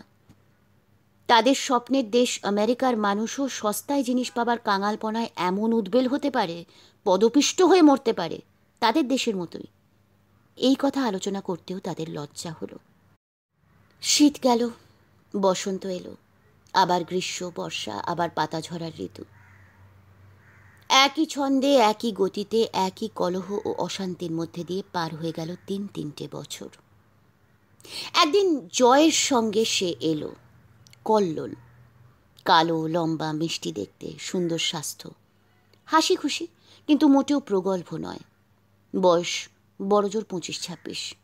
সে জয়ের বন্ধু নয়, আঁকার শিক্ষক। সম্প্রতি আংশিক সময়ের চুক্তিতে জয়ের বিদ্যালয়ে যোগ দিয়েছে। স্বদেশীয় বঙ্গভাষী বলে জয়ের প্রতি তার বিশেষ স্নেহ। তার মূল কাজ সরকারি মৎস্য দপ্তরে। মৎস্য চাষ নিয়ে বিস্তর লেখাপড়া করে সে এখন উচ্চ প্রতিষ্ঠিত।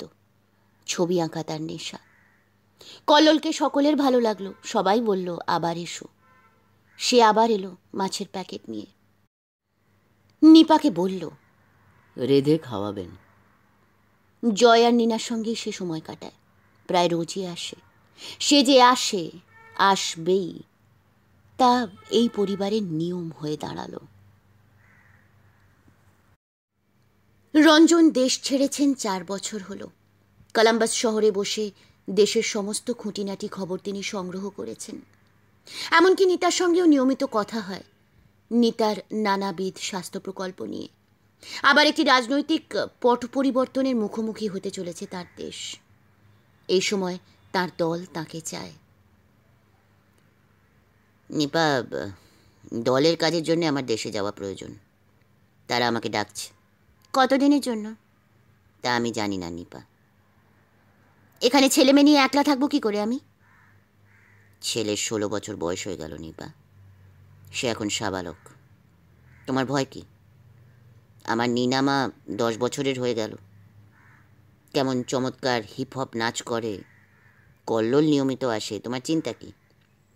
সাজিদ ভাই আছেন, মেজদি আছে, নির্মল ভাই আছেন, ফিরোজ সাহেব, মাতৃসেবক আছে। আমি তো আর চিরকালের জন্য যাচ্ছি না। তোমার চাকরি ছেড়ে দিতে হবে। জ্বলন্ত চোখে তাকালো নিতা। তার মুখ লাল, তার গোলাপি গোলাপের পাপড়ি ত্বক আমেরিকার জলবায়ুতে আরও উজ্জ্বল, মসৃণ। তাছাড়া নিপা ত্বকের চর্চা ভালোই জানে। কল্লোল একদিন বলল, আপনি বড় সুন্দরী, চোখ ফেরানো যায় না। রঞ্জনবাই খুশনসিব। রঙিয়ে উঠেছিল নিপা। সে ছিল ভালো লাগার রং। আজ তার মুখে ক্রোধের লালিমা। কি বললে? মাসে মাত্র $600 রোজগার করো, এত বছরে ইংরেজিতে কথা বলাটা পর্যন্ত রপ্ত করতে পারলে না তুমি? একটা জুটে ছিল, সেটাও ছেড়ে দিয়ে যাবে? আমার মত নেই রঞ্জন। নিপা, আমেরিকা আসার আগে শর্ত ছিল, দেশের কাজে ফিরতে চাইলে তুমি আমাকে বাধা দিতে পারবে না। ঠিক আছে, যাও। আমি কিন্তু ভাড়ার টাকা জোগাতে পারবো না। আমি টাকা কোথায় পাবো? সব তো তোমাকে দিয়ে দিই। খরচ হয়ে যায়। নিপা, আমি তো এই পরিবারেরই একজন। আমার সঙ্গে তুমি এভাবে হিসাব করতে পারো না। কেন পারি না? বাবার করণীয় অনুযায়ী এই সংসার তোমার টাকায় চলার কথা, কিন্তু তুমি এমনই অকর্মণ্য যে আমাকেই মুখে রক্ত তুলে রোজগার করতে হয়, সংসারের কাজও করতে হয়। হিসেব করব না কেন? বেশ, আমি পথের খরচ জোগাড় করে নেব নিপা। রঞ্জন দেশে ফিরে গেলেন। পৈতৃক বাড়িটি নির্মাণ সংস্থাকে দেওয়ার আরব্ধ কাগজটি সম্পন্ন করতে প্রয়াসী হলেন। বাড়িটির মূল্য আরও বেড়েছে। দিল্লিতে একজন আত্মীয় থাকে, তার সই পেলে হস্তান্তর করা যাবে। রঞ্জন কিছু টাকা নিপার হাতে দিতে পারবেন। ভাবতে তার ভালোই লাগছিল। সেই সঙ্গে মেতে উঠলেন দলের কাজে। অবিনাশ, রেবা, নিতা, নীলা, লীলা, হারুন, সাদেক সকলেই বড় খুশি রঞ্জনকে পেয়ে। এতদিন পর দেশে ফিরে তারও হৃদয় উদ্বেলিত হয়ে উঠল। তবু এক একদিন জয়, নীনা, নিপাকে দেখার জন্য প্রাণ ছটফটিয়ে ওঠে। নিয়ম করে কথা বলেন তিনি প্রত্যেকের সঙ্গে, এমনকি কল্লোলের সঙ্গেও। 6 মাস কেটে যাবার পর নীলা একদিন বলল, বাড়িতে কোথা থেকে ছাড় পোকা এসেছে, মাথা খারাপ হয়ে যাচ্ছে আমার। তো এই পোকামারা দপ্তরে ফোন করো না? করেছিলাম, সে ভীষণ হ্যাপা। পুরনো গদি, তোষক, সোফা সব ফেলে দিতে হবে, জিনিসপত্র সব অন্যত্র সরাতে হবে। তুমি চলে এসো। দেশের কাজ ফেলে ছাড় পোকা মারার জন্য আমাকে আমেরিকা যেতে হবে নিপা? ফেলে দাও পুরনো জিনিস, প্যাকার্স মুভার্সের সাহায্য নাও, নতুন করে ঘর সাজাও নিপা। এখন তো তোমার সেই দৈন্য দশা নেই। হ্যাঁ, আমার অনেক টাকা, একেবারে টাকার পাহাড়ে বসে আছি। নিপা, ছেলে মানুষের মতো কথা বলছো তুমি। শোনো, সেদিন হঠাৎ শেখরকে দেখলাম নিতার হাসপাতালে, মাকে ভর্তি করেছে। কোন শেখর? তোমার ইংলিশের শিক্ষক। ও। নিপা একটু চুপ করে রইল। শেখর সম্পর্কে কোনো প্রশ্ন করল না। রঞ্জন শেখরের কথা জানতেন। নিপা অবাক হলো, তবে প্রকাশ করল না। তা তুমি তাহলে আসবে না? নিপা, এভাবে আমি চলে যেতে পারি না, আমার অনেক দায়িত্ব আছে। আর আমাদের প্রতি তোমার কোনো দায়িত্ব নেই, তাই তো? নিশ্চয়ই আছে, আর সেই দায়িত্ব কি আমি পালন করছি না? শোনো নিপা, আমি চাই তোমরা ভালো থাকো, নিরাপদে থাকো। বাড়িটার এবার একটা ব্যবস্থা করে ফেলছি আমি। তোমাদের নামে কিছু টাকা রাখতে পারলে নিশ্চিন্ত হব। শুধু পার্টির কাজ করছি না আমি নিপা। তুমি আসবে না তো? ঠিক আছে, এরপর যা হবে তার জন্যে আমাকে দোষ দিও না কিন্তু। নিপা, তুমি কি পাগল হয়ে গেলে? এমন ছেলে মানুষই জেদ। ছেলে মানুষই? এখানে এত বড় সমস্যা তোমার মাথাতেই ঢুকছে না। আমাকে চাকরি করতে হচ্ছে, সংসার ছেলেমেয়ে দেখতে হচ্ছে, সবসময় কল্লোলের সাহায্য নিতে হচ্ছে। এর মধ্যে একদিন মাঝরাতে আমার কি ভীষণ ডায়রিয়া হলো। কল্লোল না থাকলে আমরা ভেসে যাচ্ছি, আর তুমি দেশ বাঁচাচ্ছ। ভেসে তো যাচ্ছ না, বরং কল্লোল কি আর এমন বড় আমাদের জয়ের থেকে, এমন দায়িত্ব নিয়ে তোমাদের পাশে আছে, এতে তো আমি তার জন্যে গর্ববোধ করব। আমি শেষবারের মতো জিজ্ঞেস করছি, তুমি আসবে কি আসবে না? নিপা, তোমার কি এমন কিছু হয়েছে যে আমাকে বলতে পারছো না? চাকরিগুলো আছে তো? তুমি আসবে না? এভাবে যাওয়া যায় না নিপা, অবুঝ হয়েও না। রঞ্জনের সঙ্গে কথা বলা সম্পূর্ণ বন্ধ করে দিল নিপা। এবং কল্লোল, জয় কথা বলে, নীনা কথা বলে, কি যেন তারা লুকোতে চায়। ঠিক সহজ নয়, স্বতঃস্ফূর্ত নয়। দলের শতেক কাজের মধ্যেও মাঝে মাঝে তিনি অন্যমনস্ক হয়ে পড়তে লাগলেন। কাউকে বলতে পারছেন না। নিপা কথা না বলায় যত অস্বস্তি, তার চেয়ে অনেক বেশি তাকে আলোড়িত করছিল কল্লোলের কথা না বলা। অথচ জয় বা নীনার কথায় নানা প্রসঙ্গে কল্লোল এসে যাচ্ছে, অর্থাৎ ওই বাড়িতে তার আসা যাওয়া চলছে। যে ভাবনা তার মন অধিকার করতে চাইছিল, তাকে মনের জোরেই তিনি পরিহার করছিলেন। অবশেষে জয় বলল সেই শব্দগুলি, সেই সত্য, সেই নির্মম ভবিতব্য। বাবা, আমার সেল নাম্বার আর ঠিকানাটা রেখে দাও। কিসের ঠিকানা? আমি ছাত্রাবাসে চলে যাচ্ছি। ও হ্যাঁ, আমি একটা সরকারি বৃত্তি পেয়েছি, একটা বিজ্ঞানের প্রকল্প জমা দিয়েছিলাম তার জন্যে। খুব ভালো বাবা, খুব খুশি হলাম। তো কিসের ঠিকানার কথা বলছিলে? ছাত্রাবাস কেন? বড় হয়ে গিয়েছো? বাবা, আমাকে কি বন্ধু ভাবতে পারো তুমি? পারি বাবা, আমরা তো সেই 17 বছর ধরে বন্ধু, কি বলো? বাবা, কল্লোল নাহানায় রোজমেরি গ্রামে বাড়ি কিনেছে। তুমি আর এদেশে এসো না। মা নীনাকে নিয়ে কল্লোলের বাড়িতে চলে যাচ্ছে। খুব শিগগির আদালতের চিঠি পাবে তুমি, বা উকিলের চিঠি। রঞ্জন প্রবল ঘামতে লাগলেন, চারপাশে সব দুলতে লাগলো। এই যে ঘরে আজ তিনি বসে কথা বলছেন, এ ঘরে নিপা তাঁর পায়ে পড়েছিল। এই ঘরে তিনি প্রথম নিপাকে গ্রহণ করেছিলেন। এই গৃহে তার শ্বশুরালয়। আজ থেকে সেই পরিচয় আর রইল না। তাহলে কি রইল? নিপা ছেড়ে গেলে কি রইল? কোন বিশ্বাসে তিনি ভেবেছিলেন নিপা ছেড়ে যাবে না? কিন্তু সে পালাচ্ছে কেন? কেন সরাসরি বলছে না? তিনি তো আর জোর করে ধরে রাখতেন না। বাবা, হ্যাঁ, আশা করি তুমি দুর্বল হয়ে যাবে না। মা তোমাকে ব্যবহার করেছে, কোনোদিনও ভালোবাসেনি। ভুলে যাও, নিজের মতো করে বাঁচো। জীবন মূল্যবান। তোমাদের কি করে ভুলি? আমেরিকায় আমাকে মাঝে মাঝে যেতেই হবে, তোমাদের দেখে আসতে হবে। তোমরা আমার সত্তার অংশ। বড় অসময়ে তুমি আর তোমার বোন আমার কাছছাড়া হয়ে গেলে। এ তোমাদের এমন বয়স, এ বয়সে যা করবে বাকি জীবন তার ভার বইতে হবে। আমার যদি ক্ষমতা থাকতো ওই দেশে আমি তোমাদের প্রতিপালন করতাম, কিন্তু আমেরিকার কাজে লাগার মতো বিদ্যাবুদ্ধি তো আমার নেই। তোমার মাও তা জানে। তাই তো আমি তার জীবনে অপ্রয়োজনীয় হয়ে গেলাম। কিন্তু আমার জীবন মানে তো তুমি, তোমরা, তাই না বাবা? মাতৃসেবকে এ ব্যাপার নিয়ে খুব সমালোচনা হচ্ছে বাবা। মা আর কল্লোলের সঙ্গে কেউ যোগাযোগ রাখছে না। তাতে কি?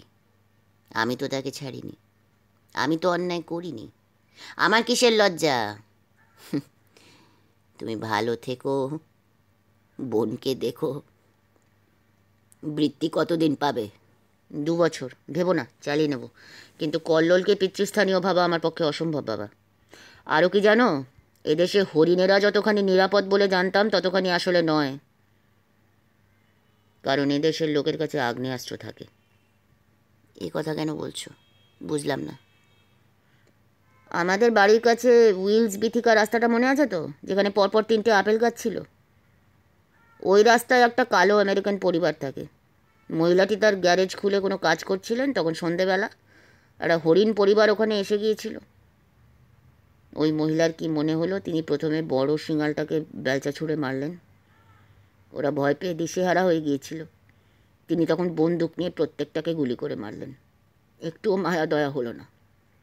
দলের শিশু হরিণও ছিল, তাদেরও মেরেছেন কয়েক মিনিটের মধ্যে। পুলিশ এসে ওকে নিয়ে গেল। উনি বলেছেন হরিণগুলোকে ওর খুনি মনে হচ্ছিল। উনি না মারলে হরিণগুলোই নাকি ওকে মেরে ফেলতো। তাহলে বলো বাবা, নিরাপত্তা বলে জিনিসটা খুব আপেক্ষিক না? সেটা মা বুঝলো না। সুনিবিড় প্রেমে নিপা একেবারে ডুবে থাকলো প্রায় 4 বছর। কল্লোলের আশ্চর্য ভালোবাসায় সে বুঁদ হয়ে আছে। আজ নিপা সুখী। আমেরিকায় তার সুন্দর ছবির মতো বাড়ি, একেবারে নিখুঁত সাজানো। এই তো সে চেয়েছিল জীবনে। এরই মধ্যে কল্লোল তাকে আর নিনাকে কত জায়গায় ভ্রমণ করিয়েছে। শিকাগো গিয়েছিল তারা, বাফেলো গিয়েছিল নায়াগ্রা জলপ্রপাত দেখতে, স্বাধীনতার প্রতিমূর্তি দেখতে গিয়েছিল new jersey, new York, Washington. এরপর তাদের গ্র্যান্ড ক্যানিয়ন দেখাতে নিয়ে যাবে কল্লোল। নিপাকে সে উন্মাদের মতো ভালোবাসে। সে বলে যেদিন প্রথম জয়ের সঙ্গে গিয়েছিল, দেখেছিল নিপাকে, সেই দিনই সে ভালোবেসে ফেলেছিল। আজ ভাই বোনদের মধ্যে সেই সবচেয়ে সুখী, সেই সেরা। নির্মলের বিবাহ বিচ্ছেদ হয়ে গিয়েছে। এখানকার সব বিক্রি করে দেশে পারিবারিক হাসপাতালে যোগ দিয়েছে সে।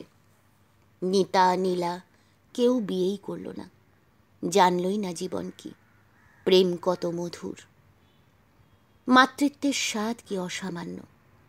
আরেকবার মা হতে যাচ্ছে নিপা, মাত্র 5 মাস এখন। কল্লোলের সন্তান তার গর্ভে। জীবন কি বিচিত্র ভাবে নিপা বসে বসে। কোথায় সেই ঢালি বাড়ি, অদ্ভুত জায়গা। মধু বউ মনোজের চেয়ে বড় ছিল বলে কত ঘৃণা ছিল তার। বোকা ছিল সে আসলে। আজ সে জানে প্রেম বয়স মানে না, সম্পর্ক বোঝে না, ন্যায় অন্যায় জানে না। শ্যামা নৃত্যনাট্যের সেই গানটা উত্তিও গাইছে, ন্যায় অন্যায় জানি নে জানি নে জানি নে, শুধু তোমারে জানি। মাঝে মাঝে শেখরের কথাও মনে পড়ে তার। সে যেন নিয়তি প্রেরিত হয়ে নিপার জীবনের দিক নির্দেশ করেছিল। বলেছিল তাকেই নির্বাচন করো যে শুধু তোমাকে নয় তোমার ছেলেকেও ভালোবাসবে। সেই বলেছিল আমেরিকায় আসার জন্য ওভাবে আবেদন করা যায়। এই দেশেই হয়তো শেখর থাকে কোথাও, মাঝে মাঝে দেশে যায় যেমন অন্যেরা করে। রঞ্জন কেমন করে জানলেন শেখরের কথা? তার গতিবিধির ওপর নজর রাখতেন নাকি? না, সে কৃতজ্ঞ রঞ্জনের প্রতি, চিরঋণী। কিন্তু শুধু কৃতজ্ঞতা আর ঋণ শোধ করতে করতে আজীবন থাকা যায়? প্রেমিক বা স্বামীর ভূমিকাও যেন রঞ্জন সমাজসেবকের মতোই পালন করতেন। অবশ্য যৌন সঙ্গী হিসেবে রঞ্জন তাকে তৃপ্ত করেছিলেন। ওই ল্যাগব্যাগে চেহারা তবু। তবে কল্লোলের মতো কেউ নয়। কল্লোল শাহজাহানের মতো প্রেমিক। সে বাচ্চা পর্যন্ত আনতে চাইছিল না, পাছে 35 বছর বয়সে মা হতে গিয়ে নিপা অসুস্থ হয়ে পড়ে। পাগল একটা। বছরখানেক আগে এসেছিলেন রঞ্জন কলম্বাসে। নিপা দেখা করেনি। জয় নিনাকে নিয়ে গিয়েছিল কল্পনার বাড়ি। বাপ মেয়েতে প্রায়ই কথা হয়, জানে নিপা, বাধা দেয় না, দিয়ে লাভ নেই। নিনা ভীষণ জেদি, তারই মতো, অত্যন্ত বেপরোয়া। তৃতীয় বিশ্বের একটি ছোট দেশের ভীতু ভীতু কিশোরী নিনা মোটেই নয়। সে আমেরিকার নব্য প্রজন্মের মেয়ে। জয় বরং সেই তুলনায় একটু আবেগপ্রবণ। কল্লোলের ব্যাপারটায় আহত হয়েছে, কিন্তু নিপা কি করবে? কল্লোল যে এক সমুদ্র ভালোবাসা নিয়ে এসেছে নিপার জন্য, নিপা তাতে না ভেসে পারে। এরকম অকুল পাথার প্রেমের জন্যে যে তার সর্বসত্তা বুভুক্ষ হয়েছিল, কল্লোল তাকে সব দিয়েছে। অপূর্ব প্রেম, উন্মাদ শরীরী আদর, সুন্দর সম্পন্ন জীবন। সে জানে তাদের নিয়ে মাতৃসেবক মহলে ঢিরি পড়ে গিয়েছে। লোকে বলে নিপা ছেলের বন্ধুর সঙ্গে সহবাস করল। অথচ কল্লোল জয়ের ইয়ার দোস্ত ছিল না মোটেই। তারা সমবয়স্কও নয়। বন্ধু তো যে কেউ হতে পারে, তার জন্য বয়স, সম্পর্কের সূত্র, ঠিকুজি কুলুজি কিছুই লাগে না। এবং শেখরের নির্দেশ মতো সে যাচাই করে নিয়েছে কল্লোল নিনাকে দারুণ ভালোবাসে। জয় মাঝে মাঝে আসে, চলে যায়। মনোজের এতটুকু ছাপ তার মধ্যে নেই, বরং তার কথায়, তার চিন্তায় রঞ্জনের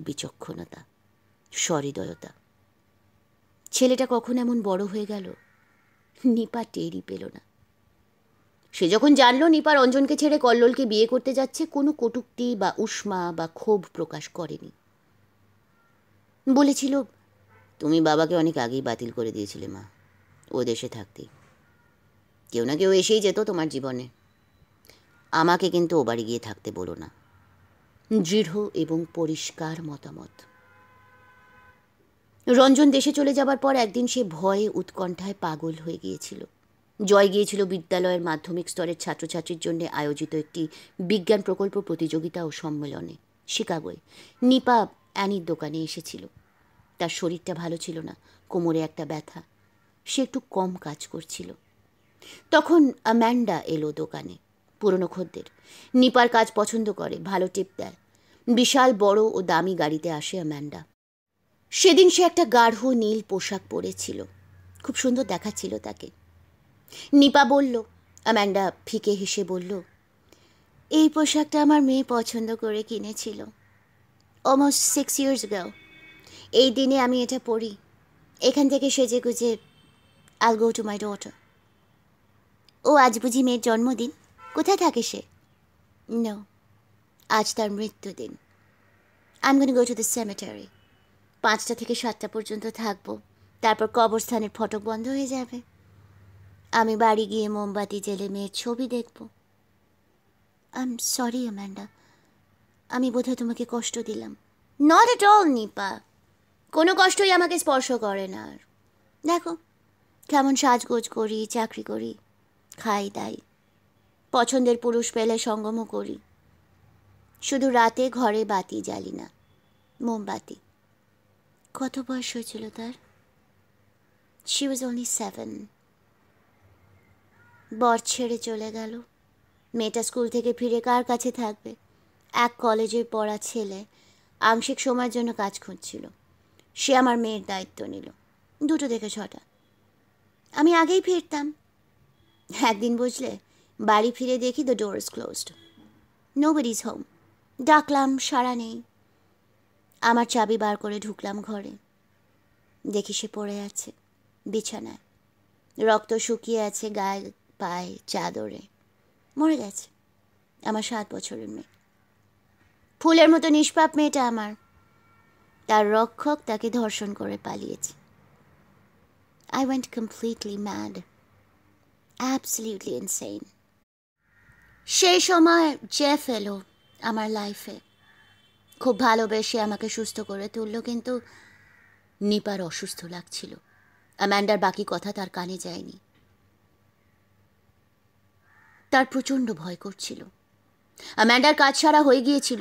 অ্যানির কাছ থেকে একটু আগে ভাগে ছুটি নিয়ে সে ঊর্ধ্বশ্বাসে গাড়ি চালিয়ে বাড়ি ফিরেছিল। বাড়িতে যে মেয়েটা একলা এ সময়, 10 বছরের মেয়ে, স্তন মুকুলিত হচ্ছে, অথচ মন শৈশবে পড়ে আছে। কল্লোল তো এই সময়ই আসে। যদি কিছু হয়, যদি সে দেখে তার মেয়ে, নিপার মনে হয়েছিল সে তো মরেই যাবে, অ্যামান্ডার মতো সইতে পারবে না। সে 2বার পথের মোড়ে আইন ভেঙেছিল। সেদিন কল্লোল নিনাকে পিৎজা খাওয়াতে নিয়ে গিয়েছিল। কিছুদিন খুব কড়া নজরে রাখলো নিপা কল্লোলকে। মেয়েকে বোঝালো, কোনো পুরুষ, সে যেই হোক, শরীরের এখানে ওখানে স্পর্শ করলে প্রতিবাদ করবে, সরে আসবে এবং অবশ্যই আমাকে জানাবে। তবে এখন নিপা নিশ্চিন্ত। অ্যামান্ডার জীবনে দুর্ঘটনা ঘটেছিল, সবার তা হতে পারে না। এদেশের ছেলেমেয়েরা বড় উচ্ছৃঙ্খল। 13য় পড়ল কি পড়ল না, যৌনকর্ম শুরু করে। এদের মূল্যবোধ অন্যরকম। নানা কথা ভাবতে ভাবতে গাজর কুচোচ্ছিল নিপা। কল্লোল ভালোবাসে, হালুয়া করবে। দুপুরে অ্যানির দোকানে যাবে, সেখানে এখন সে শিক্ষকতা করে। কল্লোল বলেছিল, ছেড়ে দাও। নিপা ছাড়েনি। থাক, বাচ্চাটা হোক, একটু বড় হলে সে নিজে একটা রূপচর্চা দোকান করবে। নিজে রোজগার করা অভ্যেস হয়ে গেলে অন্য কারো উপার্জনে সম্পূর্ণ নির্ভর করা বড় কঠিন। ঘুম ঘুম চোখে নিনা এসে বসল। একটা পাতলা ঢিলে রাত পোশাক পরে আছে, বুক দুটি বেশ স্পষ্ট। তলায় প্যান্টি পর্যন্ত পরেনি মেয়েটা। 13 পূর্ণ হয়ে 14য় পা দিল নিনা। ঠিক এই বয়সে মনোজের সঙ্গে বোকার মতো নির্বোধের মতো পালিয়েছিল সে। নিপা ভাবছিল পোশাকের ব্যাপারে নিনাকে একটু সাবধান করে দেবে কিনা। যা উদ্ধত হয়েছে, হয়তো বলবে তোমাকে ভাবতে হবে না। নয়তো বলবে যত দেশওয়ালি কুসংস্কার। একটা লম্বা হাই তুলে টুসকি মারতে মারতে নীলা বলল, মা, একটা কথা ছিল। আজকাল সবসময় ইংরেজি বলে, শুধু ফোনে রঞ্জনের সঙ্গে বাংলা। কি, টাকা চাই? তা তো চাই। তাছাড়াও একটা গর্ভ পরীক্ষার কিট এনেছিলাম, আজ দেখলাম আই এম প্রেগনেন্ট। কি? নিপা স্তম্ভিত। কি বলছো তুমি? What are you being so surprised for? 2 বছর আগে আমার ঋতু হয়েছে। I can be pregnant. এক চড় মারল নিপা মেয়ের গালে। আমাকে মারলে কেন তুমি? Shall I call the police? অসভ্য মেয়ে, কোথায় এইসব করেছিস তুই? কার সঙ্গে করেছিস? লেখাপড়া বাদ দিয়ে? ছি ছি ছি ছি ছি। What are you talking about mum? তুমিও তো গর্ভবতী, একই লোক আমাদের দেখাশোনা করতে পারবে। জয় ভাইয়ের যখন জন্ম হয় তখন তো তুমি আমারই বয়সী ছিলে। Why you acting so brand new and surprised now? নিপার ইচ্ছে করছিল মেয়ের মুখটা গরম চুলোয় ঠেসে ধরে। অনেক কষ্টে রাগ চেপে বলল, কে সেই ছেলে? যেই হোক, আমাকে যেন গর্ভপাত করতে বলো না নির্বোধের মতো। I want be a mother. যদিও আমি ভালোবেসেই সব করেছি, কেউ জোর করেনি, তবু বাচ্চার পিতৃ পরিচয় একটু জটিল বলে আমি একক মাতৃত্ব নেব ঠিক করেছি। I want be a single mother. নিপার মাথা ঘুরছিল। সে কল্লোলকে ফোন করলো, শিগগির এসো, সব কাজ ফেলে এসো, খুব দরকার। মা আর মেয়ের কথা চলতে লাগলো, তর্ক, বাদানুবাদ, জোর জবরদস্তি। অবশেষে মেয়ে বলল, ইলেকট্রা জটিলতা দেখা দিয়েছে মা। সেটা আবার কি জিনিস জিজ্ঞেস করতে যেও না। তোমার যা জ্ঞানের বহর, এব্রাহাম লিঙ্কনকে জিজ্ঞেস করলে বলতে পারবে না। নিপা হাঁ করে রইল। এসে কাকে দেখছে, কার কথা শুনছে? মেয়েটার মাথা খারাপ হয়ে যায়নি তো? রঞ্জন কি তার মন বিষিয়ে দিচ্ছেন? না, অসম্ভব। সে অসহায় গলায় বলল, স্পষ্ট করে যা বলার বলনি না, আমার শরীর খারাপ লাগছে। This is your Trump card, isn't it? তোমার একটাই রাস্তা, যখনই গুরুত্ব বাড়াতে চাও অসুস্থ লাগছে বলো। বলতে চাইছি আমার বাচ্চার বাবা কল্লোল হলেও হতে পারে। আই এম নট শিওর, কারণ আরও 3 জনের সঙ্গে প্রায় কাছাকাছি সময় আমি লিপ্ত হয়েছিলাম। তবে কল্লোল হলেই আমার ভালো লাগবে, কারণ আমি তাকে ভালোবাসতে শুরু করেছি। থিঙ্ক অ্যাবাউট ইট মাম, তুমি আর আমি এখন প্রেমে 2 প্রতিপক্ষ। Let's see who wins and who loses. বুকে হাত চেপে জোরে জোরে হাঁপাতে লাগলো নিপা। এসব কি শুনছে সে? এ সত্যি হতে পারে না, অসম্ভব। ও ও ও ও ও ও, অজ্ঞান হয়ে যেও না। I told you I am gonna be a single mother anyway. তুমি শুধু আর 5 বছর আমার খরচটা দিও। ও হ্যাঁ, একটা কথা বলতে ভুলে গিয়েছি। আমার বাবার কাছ থেকে তোমাকে কেড়ে নিয়েছিল কল্লোল, আমি ওকে তোমার কাছ থেকে কেড়ে নিয়েছি। তুমি আমার বাবাকে, আমার অত ভালো বাবাকে দুঃখ দিয়েছো। You hurt him like anything, so I did the same to you. I love Kallol. যদি ওকে ছেড়ে দাও, I am gonna live with him. Not all my life, যতদিন ভালো লাগে। আর হ্যাঁ, এর জন্যে আমার কোনো অনুশোচনা, অপরাধবোধ, কোনো রকমের গিল্ট নেই। তুমি একজনকে হট বলতে বিয়ে করে নেবে আর আমরা তাকে বাবা ভাবতে শুরু করে দেব, তা তো হয় না মা। আমার বাবা যদি মারা যেত, or maybe he would have been a bad man, I would have thought about it. কিন্তু আমার বাবার মতো জগতে আর একজনও নেই। Do you know why? কারণ বাবা তোমার প্রথম স্বামীর সন্তানকে আমার চেয়ে একটুও কম ভালোবাসে না। জয় ভাইয়ের কাছে আমার বাবাই তার বাবা। আমরা সত্যিকারের ভাই বোন। I'm not gonna give anyone else that place. আমি 3 জন প্রেমিকের সঙ্গে শুয়েছি। I don't think I've done anything wrong. And you're the same. এমনকি তোমার আরও প্রেমিক থাকতে পারে, যেমন আমারও হতে পারে আমি চাইলেই। নীনা চলে গেল। নিপা নিজের মেয়েকে চিনতে পারছিল না। সে আচ্ছন্ন হয়ে রইল। 8 বছর পর দেশের মাটিতে পা রাখল নিপা। বাড়িতে গেল না, একটা অতিথিশালায় উঠল। কাউকে কিছু না জানিয়ে পালিয়ে এসেছে সে। আর একদিন থাকলে সে উন্মাদ হয়ে যেত, হয়তো খুন করত দুজনকে, কিংবা আত্মহত্যা করত। একটা চিরকুট লিখে চিঠির বাক্সে রেখে পালিয়ে এসেছে। সে কিছু ভাবতে পারছে না। রেবার কাছে যেতে তার ভীষণ ইচ্ছে করছিল, কিন্তু মায়ের ক্ষতি হতে পারে ভেবে অতিথিশালাই নির্বাচন করল। কারো কাছে যাবার মুখ কি তার আছে? তার নিজের চেয়ে ভালো আর কেউ জানে না তাকে আর 2 ছেলে মেয়েকে কত গভীর করে ভালোবাসেন রঞ্জন। কত বড় ত্যাগ করেছিলেন রঞ্জন শুধুমাত্র নিপার আমেরিকাবাসের স্বপ্ন চরিতার্থ করতে। পাছে ঢালিরা জয়কে কেড়ে নেয়, এই উদ্বেগ থেকে নিপাকে বাঁচাতে। কিন্তু হায়, প্রেম মানুষকে নির্বিবেকী এবং অন্ধ করে দেয়। আত্মপক্ষ সমর্থনের হাজার যুক্তি ছিল নিপার। আজ সে জানে রঞ্জনের সঙ্গে সে যা করেছে তার নাম অমানুষতা। এমনকি ছেলে এবং মেয়েকে তাদের স্নেহময় বিচক্ষণ পিতার থেকে আচম্বিতে বিচ্ছিন্ন করে দিয়ে সে অবিচার করেছে তাদের প্রতিও। মাঝে মধ্যে ফিরোজ অপমানজনক ব্যবহার করতেন রঞ্জনের সঙ্গে। সেই সব দিন রঞ্জন ওলেন্টাঞ্জি নদীর ধার বরাবর জঙ্গলের গা ঘেঁষে, কবরস্থানের গা ঘেঁষে যে চলপথ, সেখানে হাঁটতেন মাইলের পর মাইল। সমগ্র বসন্ত থেকে পাতাঝরার ঋতু পর্যন্ত কলাম্বাস শহরের দিনের আলো থাকত প্রহর অনুযায়ী 5ম ভাগের শুরু পর্যন্ত। রাত 8:30-9টা অবধি আকাশে দিনের আলো। রঞ্জন সেই উদার আলোকে গাঢ় নীল ও সূর্যাস্তের অপরূপ লাল মাখা আকাশের তলে ধুয়ে মুছে ফিরতেন অপমানের গ্লানি। রঞ্জনকে ত্যাগ করার পর নিপার বাবা মা ভাই বোন কেউ নিপাকে ফোন করেনি, কেউ শাসন করেনি, খোঁজ নেয়নি।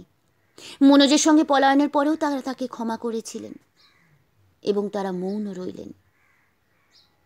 সে কেমন করে সেই বাড়িতে যায়, কেমন করে কথা বলে, কি করে জানায় তার আত্মজা তার স্বামীর প্রেমিকা। সে অনেকক্ষণ কাঁদল, তারপর ফোন করল রঞ্জনকে। আমি এ শহরে এসেছি, সোনারগাঁও হোটেলে উঠেছি। মা একসময় রান্না শেখাতো এখানে। আমার তোমাকে দরকার, একবার আসতে পারবে? ভীষণ বিপদে পড়েছি। এসেছেন রঞ্জন, তবে একলা নন, নিতা সঙ্গে এসেছে। রঞ্জনের দুর্বহ হৃদয়ের ভার ভাগ করে নিয়েছে নিতা, বন্ধু হিসেবে, চিকিৎসক হিসেবেও। নইলে কে জানে, তিনি হয়তো পক্ষাঘাতগ্রস্ত হয়ে পড়তেন। এখন স্তব্ধ হয়ে বসে আছে 3 জন। এমন সমস্যায় খুব কম লোক পড়ে এ জগতে, তাই বহু বাধা বিপত্তি নিয়েও জগৎ চলছে। আমার গর্ভপাত করিয়ে দাও বর্দি। সে তো ওখানেই করতে পারতিস। নির্বোধের মতো কথা বলিস না। আমি বাচ্চা মারি না, আর এই 5 মাসে তো হয়ই না। তবে কি করব আমি? ধর যদি এমন হতো তুই আর তোর মেয়ে দুজনেই একই স্পার্ম ব্যাংকে গেলি, ঘটনাচক্রে একই লোকের বীজ তোদের গর্ভে ভরে দেওয়া হলো, কেউ বুঝতেও পারলো না। কে কার বাচ্চা প্রমাণ করা সহজ ছিল না কদিন আগেও। এখন ওই ডিএনএ পরীক্ষা ইত্যাদি। আসল কথা, কে কোন পরিবেশে কোন পিতৃপরিচয় বড় হচ্ছে। তোর ছেলে জয়ের কথাই ধর না, সমাজের সেটুকুই দায়।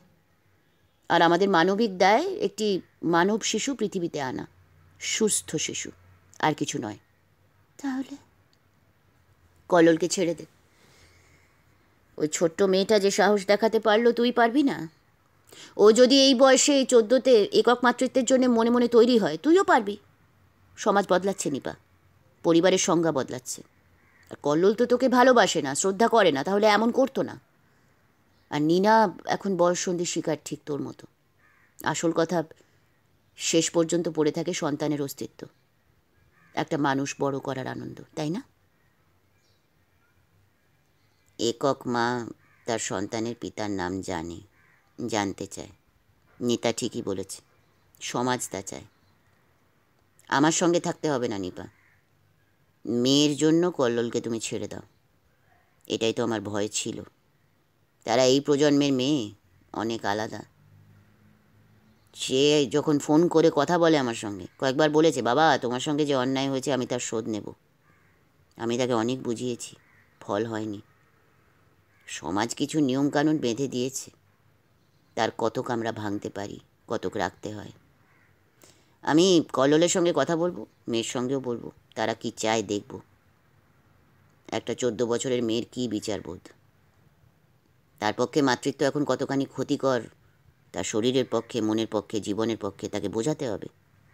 আবেগপ্রবণ না হয়ে আমাদের বাস্তব ভাবতে হবে। আমি তার বাবা। অপ্রয়োজনীয় ভ্রূণনাশকে বিজ্ঞানে অন্যায় ধরা হয় না, অনেক সময় মঙ্গলের জন্য ধ্বংস করতে হয়। আমার মেয়েকে আমি ঠিক সামলে নেব। তুমি ভালো থাকো, যে আসছে তাকে আসতে দাও। আমাদের দেশে একজন প্রকৃত জননায়কের বড় প্রয়োজন।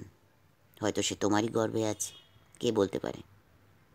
আমি তাকে পিতৃ পরিচয় দেব, আমি দেব, যদি কল্লোল না দিতে পারে। যদি নীনা মা আমার কথা না শোনে, কাউকে জোর করে গর্ভপাত করানো অপরাধ। এই জগৎ বড় জটিল, বড় বিচিত্র নিপা। প্রবৃত্তির কাছে মানুষ বড় অসহায়। না হলে আমি তো দেখেছি তাকে, কল্লোল তো মানুষ খারাপ নয়। ক্ষমা করে দাও তাকে, শান্তি পাবে। নইলে সত্যকে মেনে নিতে পারবে না, আবার পালাবে। আর এভাবে তুমি কতবার পালাবে নিপা, আর কতবার ফাঁকিতে পড়বে। পালাতে পালাতে কোথায় যাচ্ছ তুমি? রঞ্জন পকেট থেকে সেলফোন নিয়ে জানলার কাছে চলে গেলেন। ফোন করলেন মেয়েকে। মারে, বাবা বলছি রে। কাঁদো কেন মা? আমি তো জানি তুমি আমাকে কত ভালোবাসো। আমি যাব তো, শীঘ্র যাব। ততদিন তুমি ভালো থাকবে তো? কথা দাও। হ্যাঁ হ্যাঁ, তোমার মা আমার সঙ্গেই আছে, তুমি ভেবো না। জয় ভাইকে কাছে ডেকে নাও। আর কল্লোল কোথায়? লোকে বলতো সাধু সন্ন্যাসী, বলতো দরবেশ, ফেরেস্তা। নিপা সেই ফেরেস্তার পায়ের দিকে চেয়ে রইল, আর নিতা চেয়ে রইল মুখের দিকে। ওই রোগা প্যাংলা লোকটাকে যা বলতে পারেনি কোনোদিন, আজ বলল মনে মনে, রঞ্জন তুমি আমার প্রেমিক। বারবার বলল যাতে উচ্চারণ করার সময় আটকে না যায়। রঞ্জন এখন 60-এর নিকটবর্তী, নিতা 50-এর পার। ঋতু বন্ধ হতে যাচ্ছে, প্রেম জানাবার এই তো সর্বোত্তম সময়। জানলা দিয়ে নদী দেখা যাচ্ছে, ধওলা নদী। জীবন মরণ পাপ পুণ্য সর্বস্ব সে বয়ে চলেছে। মানুষও কখনো কখনো ওইরকম নদী, সাগর, পাহাড় কিংবা কোটি কোটি নক্ষত্র গ্রহ শোভিত অনন্ত রহস্যময় মহাকাশ। নিতা সেই আকাশ দেখতে লাগলো, দেখতেই লাগলো। তার পলক পড়ল না। এই মুহূর্তে বর্দি নিতাকে অপরূপ লাগছিল। একদা বেনে বউ নিপা তার আহত ডানা দুটি দিয়ে ঢেকে ফেলল চোখ। চোখ তার জ্বলে পুড়ে যাচ্ছিল। শেষ হলো শ্রীমতী তিলোত্তমা মজুমদারের উপন্যাস প্রেত জনির 6ষ্ঠ তথা অন্তিম পর্ব। নমস্কার।